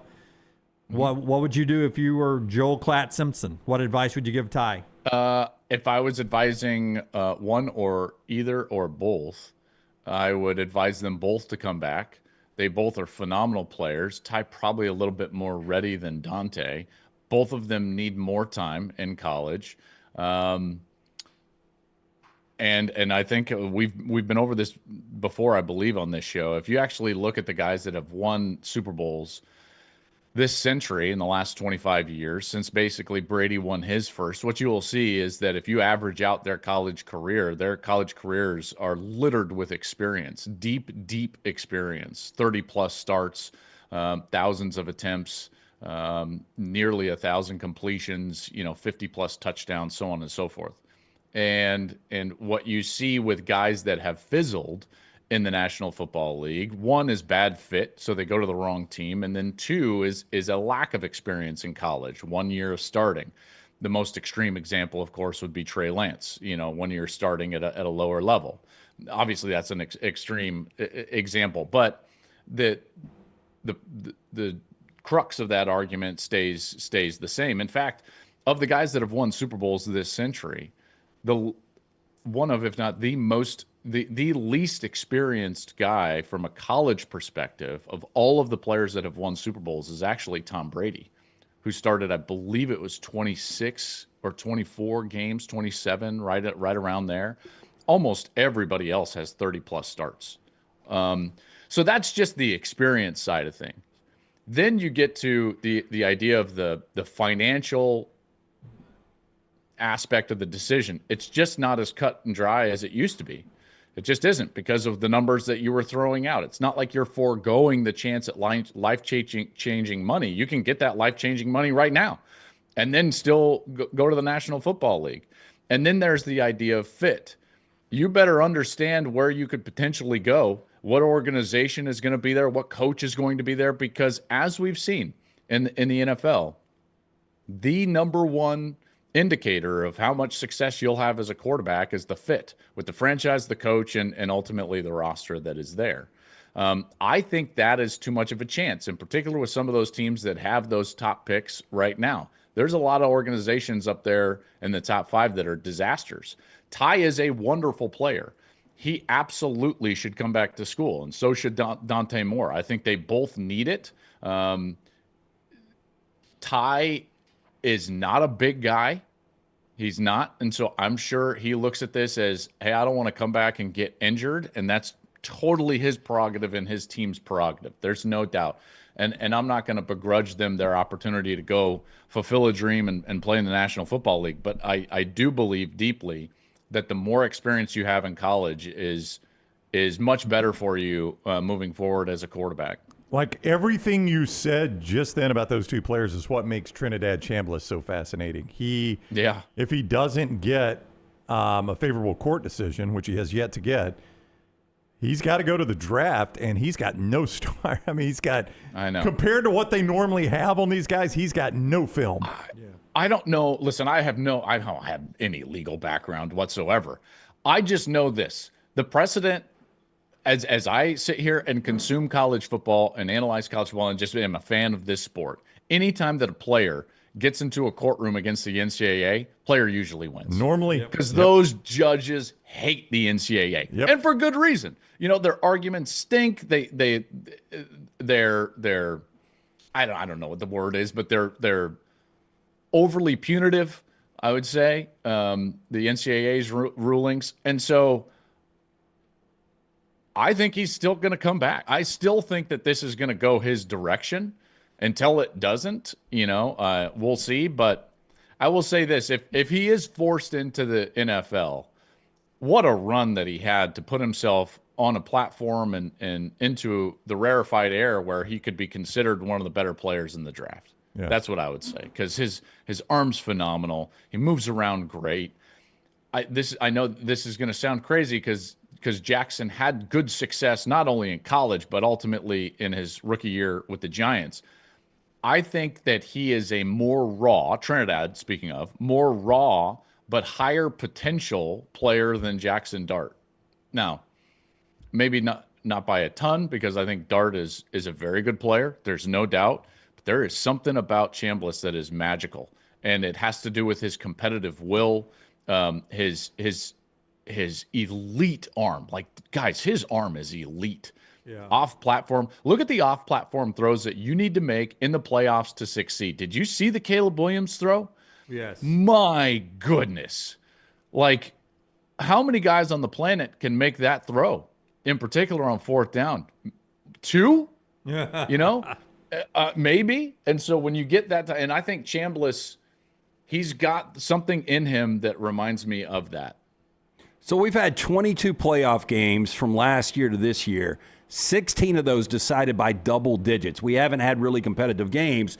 Now the SEC and Big Ten are trying to get on the page of expansion. I got no problem with 16. 16 this year, you would have had teams like Notre Dame, BYU, Texas, Vanderbilt, teams that could be very competitive. But what are we doing talking about 24 teams, Joel? I mean, this is really going to dilute the product. Yeah, because 16 won't. Well, I mean, I look, I'm just saying, like 16 and 22 or 24 is a big difference. We looked at 24. That gets in Georgia Tech and Iowa. Houston. Iowa. There you go. There's the Iowa hate from the South. Here it comes. No, but Georgia Tech and Houston. There. Arizona, Virginia. Yeah, I mean, 24 is way too much. I don't disagree with you. I don't. I'll say it for Klatt why he thinks. Now imagine it's on multiple networks. That's right. Which it would have to be. Well, I think that's part of the reason why the Big Ten wants to go past 16, because at 16, the agreement holds. Like ESPN has the ability to go to 16 without, it going to market. Past 16, then it goes to market those games. I think that's why the other conferences candidly want to take it there, because they see what all of us see. Maybe not you guys. I'm sure you do, but like the coverage is so slanted in the playoff. Every halftime show, every report, every game, that every single time the SEC team is talked about first, whether they're the higher seed, whether they're the favorite team, doesn't matter. Every single thing that network does, it's showcase the SEC, which is what they should do. That's their business. That's where their investment is, which is why it's bad for a single network to do this, in particular with singular ties to conferences. Now, that being said, so I do think that there is a network element to this. I think that the 20 and 24 team model had, in its origins, in its genesis, had the idea of conference play-in versus actually just like, hey, 20 or 24 teams in the playoff. They thought of, well, listen, if we've got 14 or 16 and we have automatic spots like 4 for the SEC, 4 for the Big Ten, then you can have intra-conference play-in games that act as playoff games, but expand the viability of your conference and the depth of your conference in terms of playing meaningful games into November and ultimately singular games in order to go to the playoff. Well, that was shot down because the SEC wants no part of automatic spots because they know with the biggest blowtorch in the sport that they can win any narrative argument. So they're never going to go to a model that is not a selection-based, narrative-driven model. That's what they're going to do. And because that's what has been proven to benefit them. So with that being said, everyone else started to think to themselves like, well, okay, what does the play-in model really resemble? Well, like 20 or 24 teams actually competing, late in the season in play-in games. So let's just call that the playoff, and then those will be between conferences. So that's how you get to 20 and 24. I don't believe, to your point, I genuinely don't believe that the people that are forwarding that structure believe that those teams deserve a playoff spot. But it's twofold. One, how do you grow the depth of meaningful games in your conference into November? And how do you break the ties of the single television partner with the playoff? So is it perfect? No. Do I think that 20 or 24 is the right number? No, I don't. I actually like the play-in model, where we're getting ourselves down to 14 through play-in games and automatic spots per conferences. And that's what, that way we can get away from the committee. We can get away from narrative. We can get away from selection-based, invitational-based models. Some would agree, some would disagree, but I think that's where we're at. Did I answer your question? Yeah. Yes. Very well. I mean, you Very agree well. with me. Yeah. So, all right. Yeah, so I think ultimately I agree with you. I just wanted to try to give you some background of like why we end up in a place like this. Well, and also we have got to do more on campus. We have to have more rounds on campus. Yeah. It's just not fair to a lot of these fans. Like these Indiana fans are going to have to go to Miami now, and they've been going all over the world, and they're going to have to spend $4,000 just for a get-in. Yeah, we're taxing the fans in college football. If you're a good team, we're going to tax you. And oh, by the way, the NIL structure means that you have to donate more. So it's like we're putting the financial burden of our sport onto the fans. And that's what the NFL never did. Now, you can make an argument that, yes, the NFL continues to increase prices and so on and so forth. I understand that, but they did that because of supply and demand. We're doing it out of an irrational market for competitiveness and a bad structure in the playoff that forces you to go to 15 neutral sites. Now, obviously, that's an exaggeration. That absolutely needs to change. There's no doubt. And the fact that we're not honoring the teams that are the best in the regular season. I still maintain that the best part about college football is that we have the most unique and important regular season in sports. And we aren't giving the teams that are the best teams in the regular season the advantages that they should get in the postseason. So we're not even honoring what is unique and important to our sport. As evidence, the bye teams are 1-7 so far. Indiana's the only one to have won after a bye. That's crazy. And you can't, by the way, you cannot convince me that it wouldn't be a little bit different if Miami went to Columbus in December, or Oregon went to Texas Tech. Do you think Texas Tech would have at least scored a touchdown at home? Probably. Probably. So those games should absolutely be on campus. There's no doubt about it. Would Ole Miss beat Georgia in Athens? They came close once, but I mean, they came close. They came close and failed in the fourth quarter, and then they righted that wrong and played great in the fourth quarter the second time. So those games, I think that we should honor who has success in the regular season, Lance, to your point. He is Joel Klatt, college football on Fox. We will see you on Championship Monday, Klatt. Have a great week, buddy.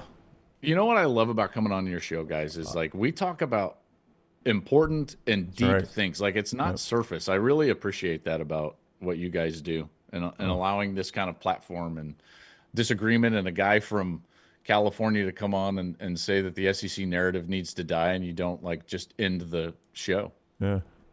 I mean, I think we're rational people. That's here. usually when I stop talking to you for the rest of the segment. But we don't end the show. I mean, I start drawing a bracket over here of 24 teams. I doodle. I've got a shopping list. I text my wife. I mean, we are dumb here in the South, Klatt, but the fact of the matter, the SEC hasn't played for national championship since what, 2020? Georgia TCU. I mean, it was the Georgia team against TCU, and it was that Georgia team. Think of how close they were losing to Ohio State in the semi. Oh, I know. I mean, that was a breath. Yeah. What a great game that was. That was on Ryan Day, by the way. Yeah, Ryan Day got way too conservative. They probably beat Georgia there. Yeah. Stroud had that great scramble, and it's like, oh, they're going to win. Then he just like shut it down and attempted the 40-whatever yarder, 47 yards. Never trust college kickers. Do you pull for old man Aaron Rodgers tonight? I don't. I got to know CJ really, really well. I covered, guys, like I basically cover Ohio State every week. CJ is a really great kid, strong believer, and I always hope for him that he has success, so. Okay. That's fair enough. All right, Klatt, have a great week, buddy. We'll see you next week. You got it. See you, boys. Thanks. Joel Klatt with us on the Alexander Shannara Trial Attorneys Hotline. And the show today being brought to you by a couple of great folks. One of them is our friends at Champy's World Famous Fried Chicken, champyschicken.com. Wonderful folks down there. Unbelievable service from Sterling and the guys. 10 years, over 10 years. Same location on Highway 119 in Alabaster. If the Alabaster exit, it's just right off the interstate. Get off that off-ramp if you're coming from Birmingham and go right. Get off the off-ramp, go back across the interstate, little left turn if you're coming from the south part of the state. And it's just about a mile off the road there on Highway 119 in Alabaster. The chicken's brined overnight, piping hot, juicy, cooked to order, all the way to the bone. It's so good. Hand-cut chicken fingers. The Mississippi Delta recipe tamales that are just so unique. Perfect for tailgating, for parties, for get-togethers, business meetings. They do it all right there. champyschicken.com. And our friends at Michelson Laser Vision. Hey, if you wear the contacts or glasses, you are wasting money each and every year. I'm speaking from experience. I did it for about a decade with the contacts, pain in the ass, taking them out every night. Don't have to deal with it anymore because since 2003, I've had LASIK from our friends at Michelson Laser Vision. Dr. Mark Michelson, Dr. Jen Michelson, best in the business. Make the phone call that I made, 205-969-8100. Ask for Amy. Tell her the next round sent you. She's going to hook you up with a hassle-free consultation. You have zero to lose to find out if LASIK is right for you. 205-969-8100 for more information, michelsonlaservision.com. Take the next round anywhere you go with official Next Round gear. Buy yours today at nextround.store.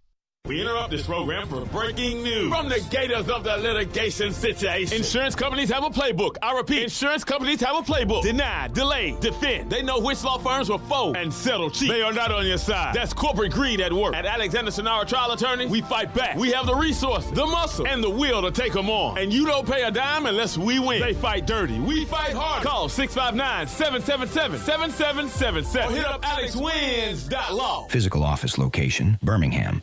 Sterling and the fine folks at Champy's Chicken on Highway 119 in Alabaster want to welcome you in for a great lunch or dinner starting at 11 a.m. every day. Chicken that's brined overnight and cooked to order, and the taste of the Delta with those Delta recipe tamales.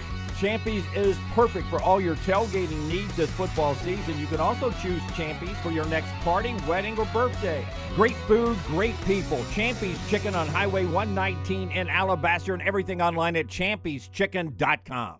At Central State Bank, we are large enough to serve you and small enough to know you. Manage your money with ease, whether it's mobile banking, hassle-free checking, competitive loans, business solutions, or personalized financial advice. We're your hometown bank with big-time service. Visit us today and experience banking made simple, because at Central State Bank, you come first.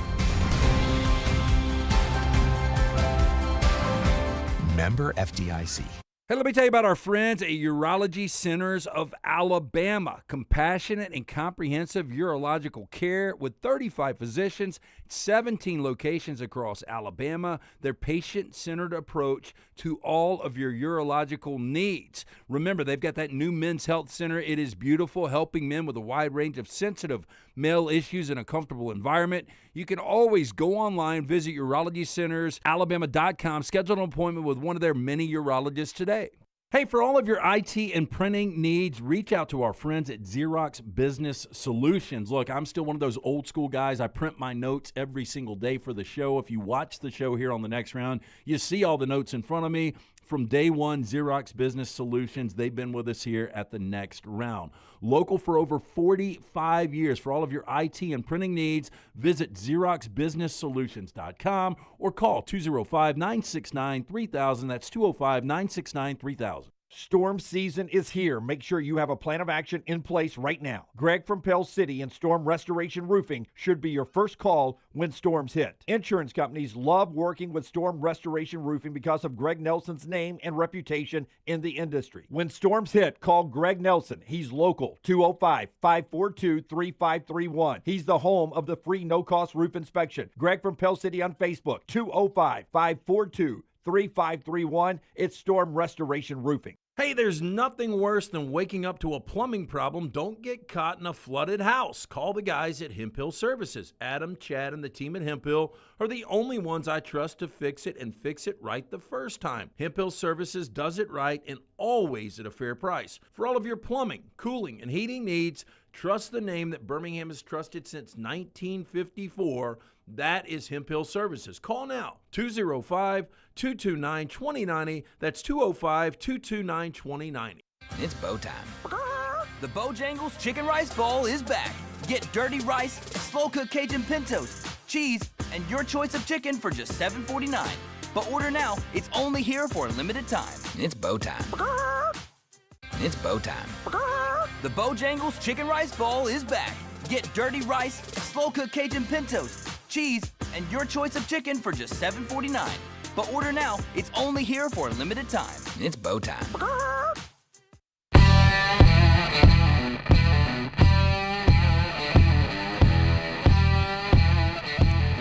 All right, final segment of the show. We'll get to trash here in a second. It's being brought to you today by our buddy Alexander Shannara, trial attorneys. We've got an interesting fact that's going to end a college football streak that dates back to 1998. Whoa. Wow. Holy crap. Wow. That's a long time ago. Tell us about Alexander Shannara. Alexander Shannara, trial attorney, Shannara.com. That is the place to go when you're in need of an attorney, Shannara.com. You know already that Alexander Shannara handles personal injury cases, right? He's well known for that. You might not know that they go beyond that, though. Fire and storm damage cases, bad drug and device claims, disability, workers' compensation, a host of other claims. When you find yourself in need of a lawyer, call the Alexander Shannara trial attorneys. You pay nothing unless they win your case. Shannara.com, Shannara.com. Do you guys ever pay attention to the brand of uniforms being worn by a team? Yeah. Sometimes, yeah. A lot of Nike, a lot of Adidas. I mean, when it's Nike, I kind of gloss over it because it seems like it jumps out more when it's Adidas. Yeah, the weird one to me is the Jumpman brand. Like these random schools that wear Jumpman for some reason. Part of the Nike family. It is part of the Nike family, but like Oklahoma, Michigan, UNC. Those are the only ones I can immediately think of. There are probably more, but it's weird. Maybe Alabama announcement this summer, maybe? Florida does. Florida wears Jumpman? Yep. Are you teasing something on Jumpman? I'm just saying that I think Nike and Alabama's got a new agreement coming soon. Why not make Alabama a Jumpman Well, school? it's weird to me, like, you watch Oklahoma games, they wear that Jumpman logo as much as, like, the Venables and Arbuckle and the coordinators they show. They got that Jumpman logo more than the Oklahoma logo, which is kind of weird to me. But anyway. Tennessee won the national championship in 1998. Tennessee is returning to Adidas this year. They are the last Adidas college football national champion. But we're going to have one Monday night because both Miami and Indiana are Adidas schools. How about that? Nike had the corner on the market for quite a while there. Good for Adidas. Three-stripe life coming back, baby. Three-stripe life. Coming back. Yeah. 1998 Tennessee, who's returning to their roots with their Adidas wear. And then Miami and Indiana. So we'll get an Adidas national champion on Monday night. I was watching, I got sucked into a rabbit hole of old Dolphins stuff, and I can't remember the exact year of this, but it was Reebok uniforms in the NFL. You remember when Reebok had the NFL uniforms? It's just wild. The company, Russell Athletic, heck, they probably outfitted, would you say at their height, 75% of college football is Russell Athletic? Oh, I don't know about that, but they had the entire Major League Baseball contract for a while. Yeah, based out of Alexander City, Alabama, yeah. Yeah.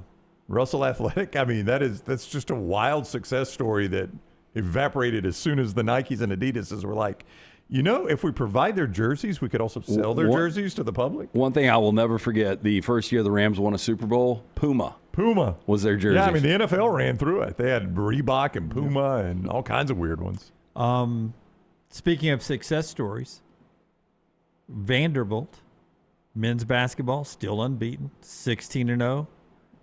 Their women's basketball, unbeaten, 17-0. What has happened at Vandy? Add their football team this year, 10-3. They are 42-3 as men, women's, and football during this academic year so far. We are living in the glory days of Vandy athletics right now. I mean, Michael Scott or Andy Bernard once famously said, "I wish you knew you were living in the glory days while they were still there," something like that. I wish I knew it was the glory days while we were still in them. Wish we knew we were in the glory days while we were still in them. Let me go ahead and tell you, Vandy fans, this is your glory days of athletics. You're good in football. You're good in basketball. For those that care about women's basketball, you're good in that. I guess they're still good in baseball. I saw some preseason baseball rankings. I'm assuming Vandy was in them.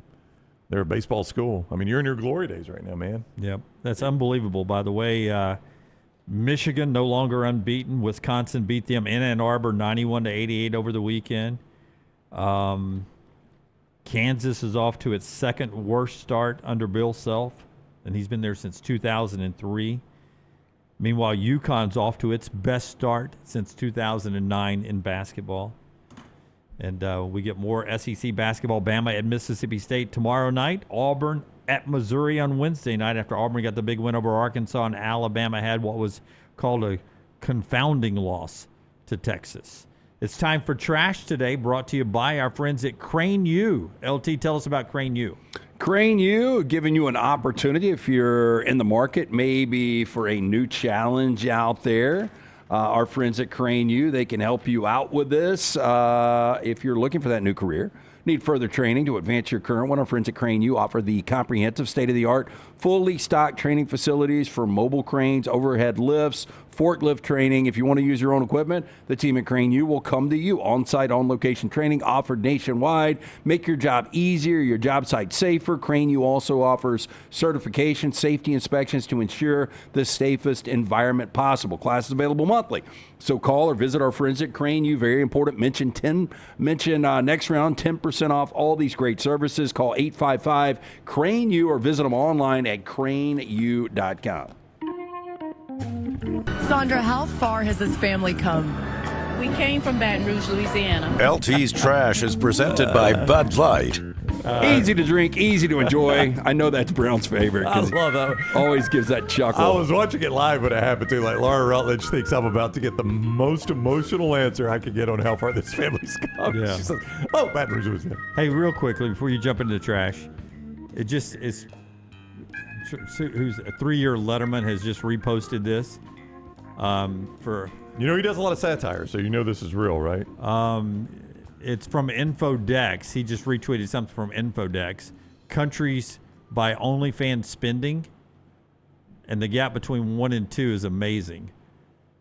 According to Infodex, the United States spends $2.63 billion on OnlyFans. Uh-huh. Number 2 in world spending is the United Kingdom at $531 million.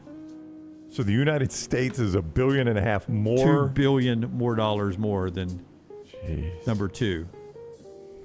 What's the population difference, Yeah, though? Oh, significant. We are lazy and we are freakish. Yeah. Canada's third, 355 million. Italy is fourth, just below that. Mexico, France, Australia, Germany, Brazil, and Spain. Scotty has pulled it over UK there. population right now, Tyler, is somewhere around 70 million. We're at 330 million. So, I mean, that would be right about Yeah. right if we're Yeah. four Yeah. times. Yeah. If we Yeah. spend 4 times Tyler, more. Tyler makes a good point. Okay. So if you went per capita, us and the UK are pretty close. And I would imagine Canada, too, because Canada is probably less than the UK. I would think so, yeah. Yeah. Italy, Mexico. You Okay. know, like only 10% of Canada is basically even inhabited, isn't it? Is it something like that? It's some crazy number like Yeah. that. Got a lot of just. open Your woods. Canadian population's at 40 million by 2025. Are you trying to get us on OnlyFans? You try to get us on all these? No, that is on all like the these- one revenue stream I haven't tried to Yes, start. yeah. Go ahead. Don't think we'd have a lot of success with that one. Arlington police and firefighters teamed up with to rescue a distraught man on a lower rooftop of the Axio building this morning. Police were called to the office tower, headquarters of the National News Organization and previously of ARL Now, just before 10:30 a.m. for a report of a man on a fourth-floor rooftop suffering a possible panic attack. Now, a witness tells ARL Now that the man was repeatedly shouting 6-7, an apparent reference to the popular meme that we talked about again last week. Police officers quickly reached the man who apparently climbed the ladder from a lower rooftop to reach his perch. They shackled him, then helped him onto the bucket of the Arlington County Fire Department ladder truck. Upon safely reaching the ground, the man was loaded into the back of a police SUV. The man will not face charges, according to the local police spokeswoman. Wow. And this whole 6-7 thing. Is that a pink handcuff they're putting on him? It looks like he's being tied there. Is it being hog-tied? Do you think those Oh, no, zip ties? those are handcuffs. You're right. I thought that was... Yeah, like those restraints are pink. They Really? are Yeah. indeed, yeah. Are they even real police? My wife had these left over, she told me.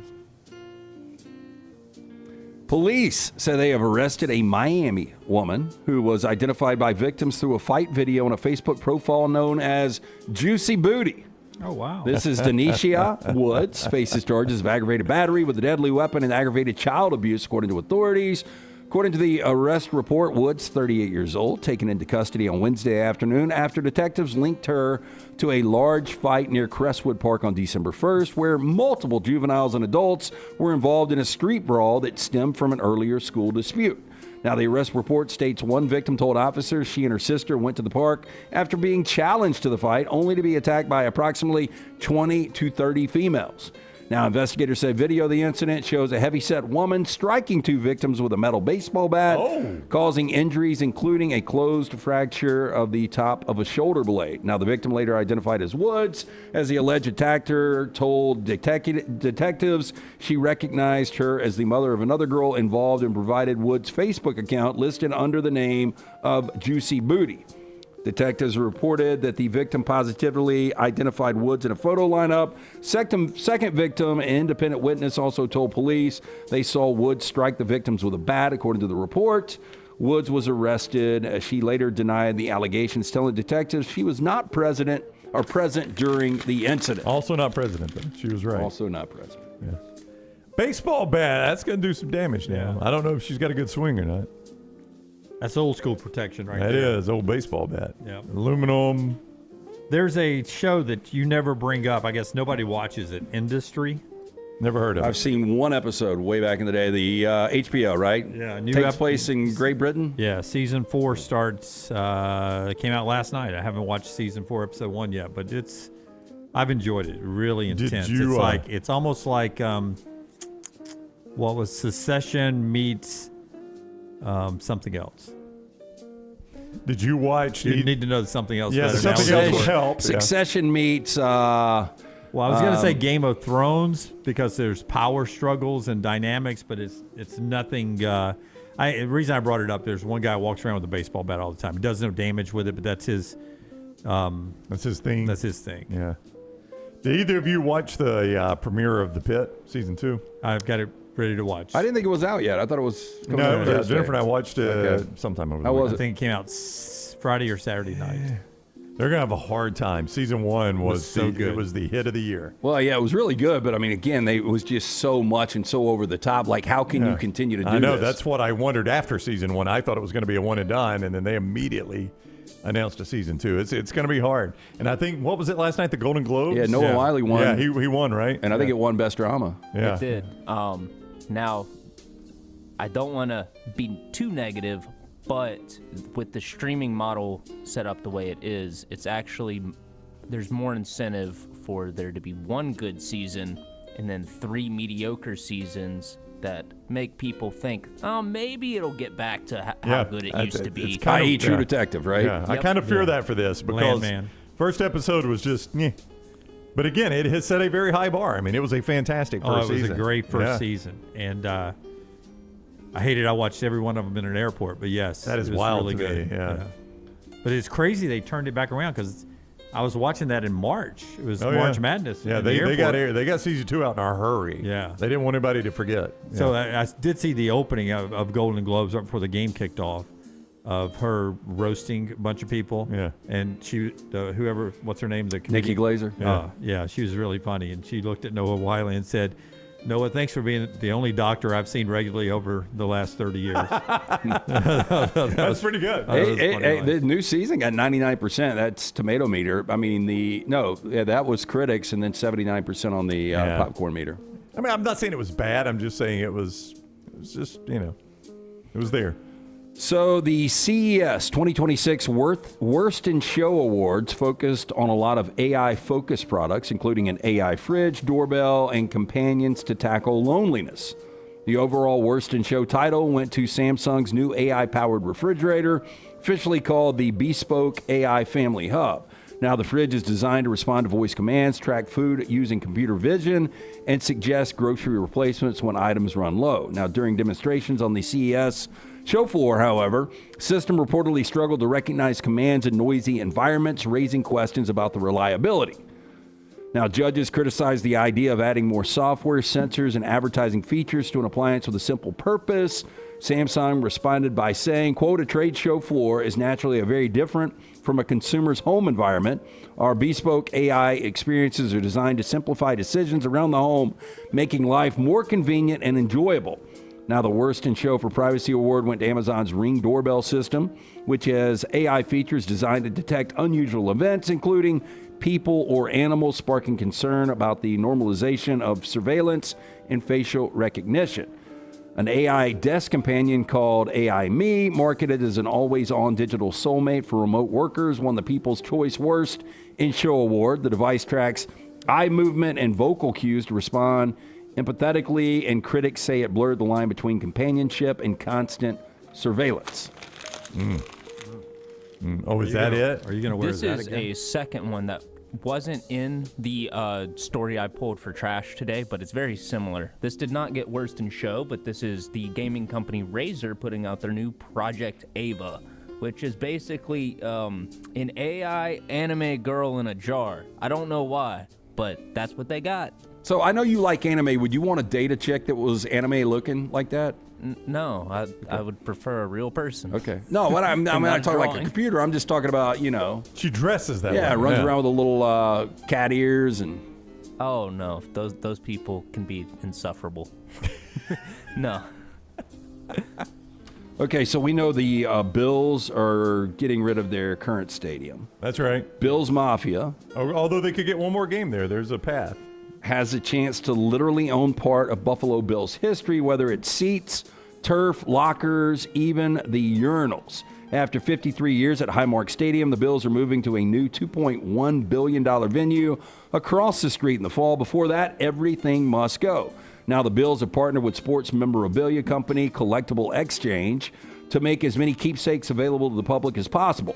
Brandon Steiner is spearheading the project after doing the same for other iconic venues like Yankee Stadium, Texas Stadium, and Madison Square Garden. He said the reaction has exceeded expectations, especially with certain items that might come as a surprise.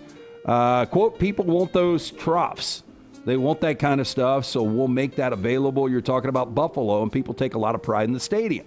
There's going to be something for everybody, and more than 12,000 orders have already been placed, leading Steiner to worry they could possibly run out of seats from the 70,000 capacity stadium. Now, prices start at just $549 for one seat, and chunks of turf and goalposts cost $100 each. New products will be made available every few weeks throughout 2026. Many of the one-of-one items will be up for auction, while the rest will be available for purchase. It's too early to estimate how much money it will generate, but as part of the deal, New York's Erie County, which owns the stadium, will receive 50% of the proceeds to help fund local initiatives. Actually, their path to another home game involved the Chargers winning last night, so my apologies. They have no path now. We've got a path. I'm sure you do. But there were, they played their final game, and I can't remember who they played week 18. And there was a huge video tribute. The team stayed on the field for the video tribute to the stadium. Like, I know they've played there a long time, but are you surprised there's that big of an emotional attachment to that stadium? Yeah. Okay. I mean, wait, you think about generational families, had these season tickets. It's kind of a dumpy looking stadium to me. I don't know. It's not Lambeau Field we're talking about. Man, here, it's but crazy. I guess for them it is. When I was coming back from L.A. last Tuesday, the connector went L.A., Chicago, Birmingham. Chicago to Birmingham, there were so many freaking Bills fans on that flight because their connector went from New York to Chicago to Birmingham. But they were like... Oh, it's Birmingham-based Bills fans. There was like 10 or 15 Birmingham-based Bills fans on the flight. It's it's an amazing fan base. I hate that team, but their fan base is something else, man. They really are. All right, that is Trash Today. Show brought to you in part today by our friends at Odie's. Tell us about Odie's, LT. Great place to pick up lunch today. It's cold outside. I talked about the chili and the grilled cheese. Our man, Rodney Davis, been doing the fantastic food for almost 4 decades now. Great place if you want to come out and enjoy trivia. We do it every Wednesday night, the original location at Crestline, every Friday and Saturday night. Both locations, Crestline, newest location in Edgewood. Live music, great food, great drink. Get out, see Will Haver and the great staff. It's a Birmingham institution. It's Odie's Tavern. LSU standout running back Caden Durham is withdrawing from the portal and is going to stay at LSU. Indiana is keeping their big safety, Amari Farrell. He's re-signed. He's coming back in 2026 with 1 game still to go there. And we had a lot of quarterback signings during this, but Miami still doesn't have their quarterback yet, right? They don't. That's why a lot of people are speculating that the $6.5 million for Ty Simpson would be from them. Dylan Raiola to Oregon and Levitt to LSU. DJ Lagway still out there, though he is verbally committed to Baylor. Apparently hasn't signed anything yet. Yeah, boy, if I'm Miami and I go from Kim Ward to Carson Beck to DJ Lagway, I think Lagway's got an upside, but boy, that's not. I mean, I think the Ty Simpson thing could be in play if that number's right. $6.5 million is a lot of money to say no to. Bo Pribula still out there too. Anybody else quarterback wise? Pribula, Husan Longstreet at USC, 5-star guy. Did you see him at all? No. No. Keep in mind, there's a little less than 4 days left in the portal, right? Is that correct? And that's just the deadline to enter, as you were reminding me earlier before the show. So there could be a quarterback that if Miami really wants him and wants to tamper, try to get him in. They could try to get him in. Unlocked with Brock Heward coming up. This hour has been brought to you by our friends at Champy's world-famous fried chicken, Highway 119, down on Alabaster. LT and Brock coming up on the other side. Until next time, God bless you and God bless America. We'll see you tomorrow, folks.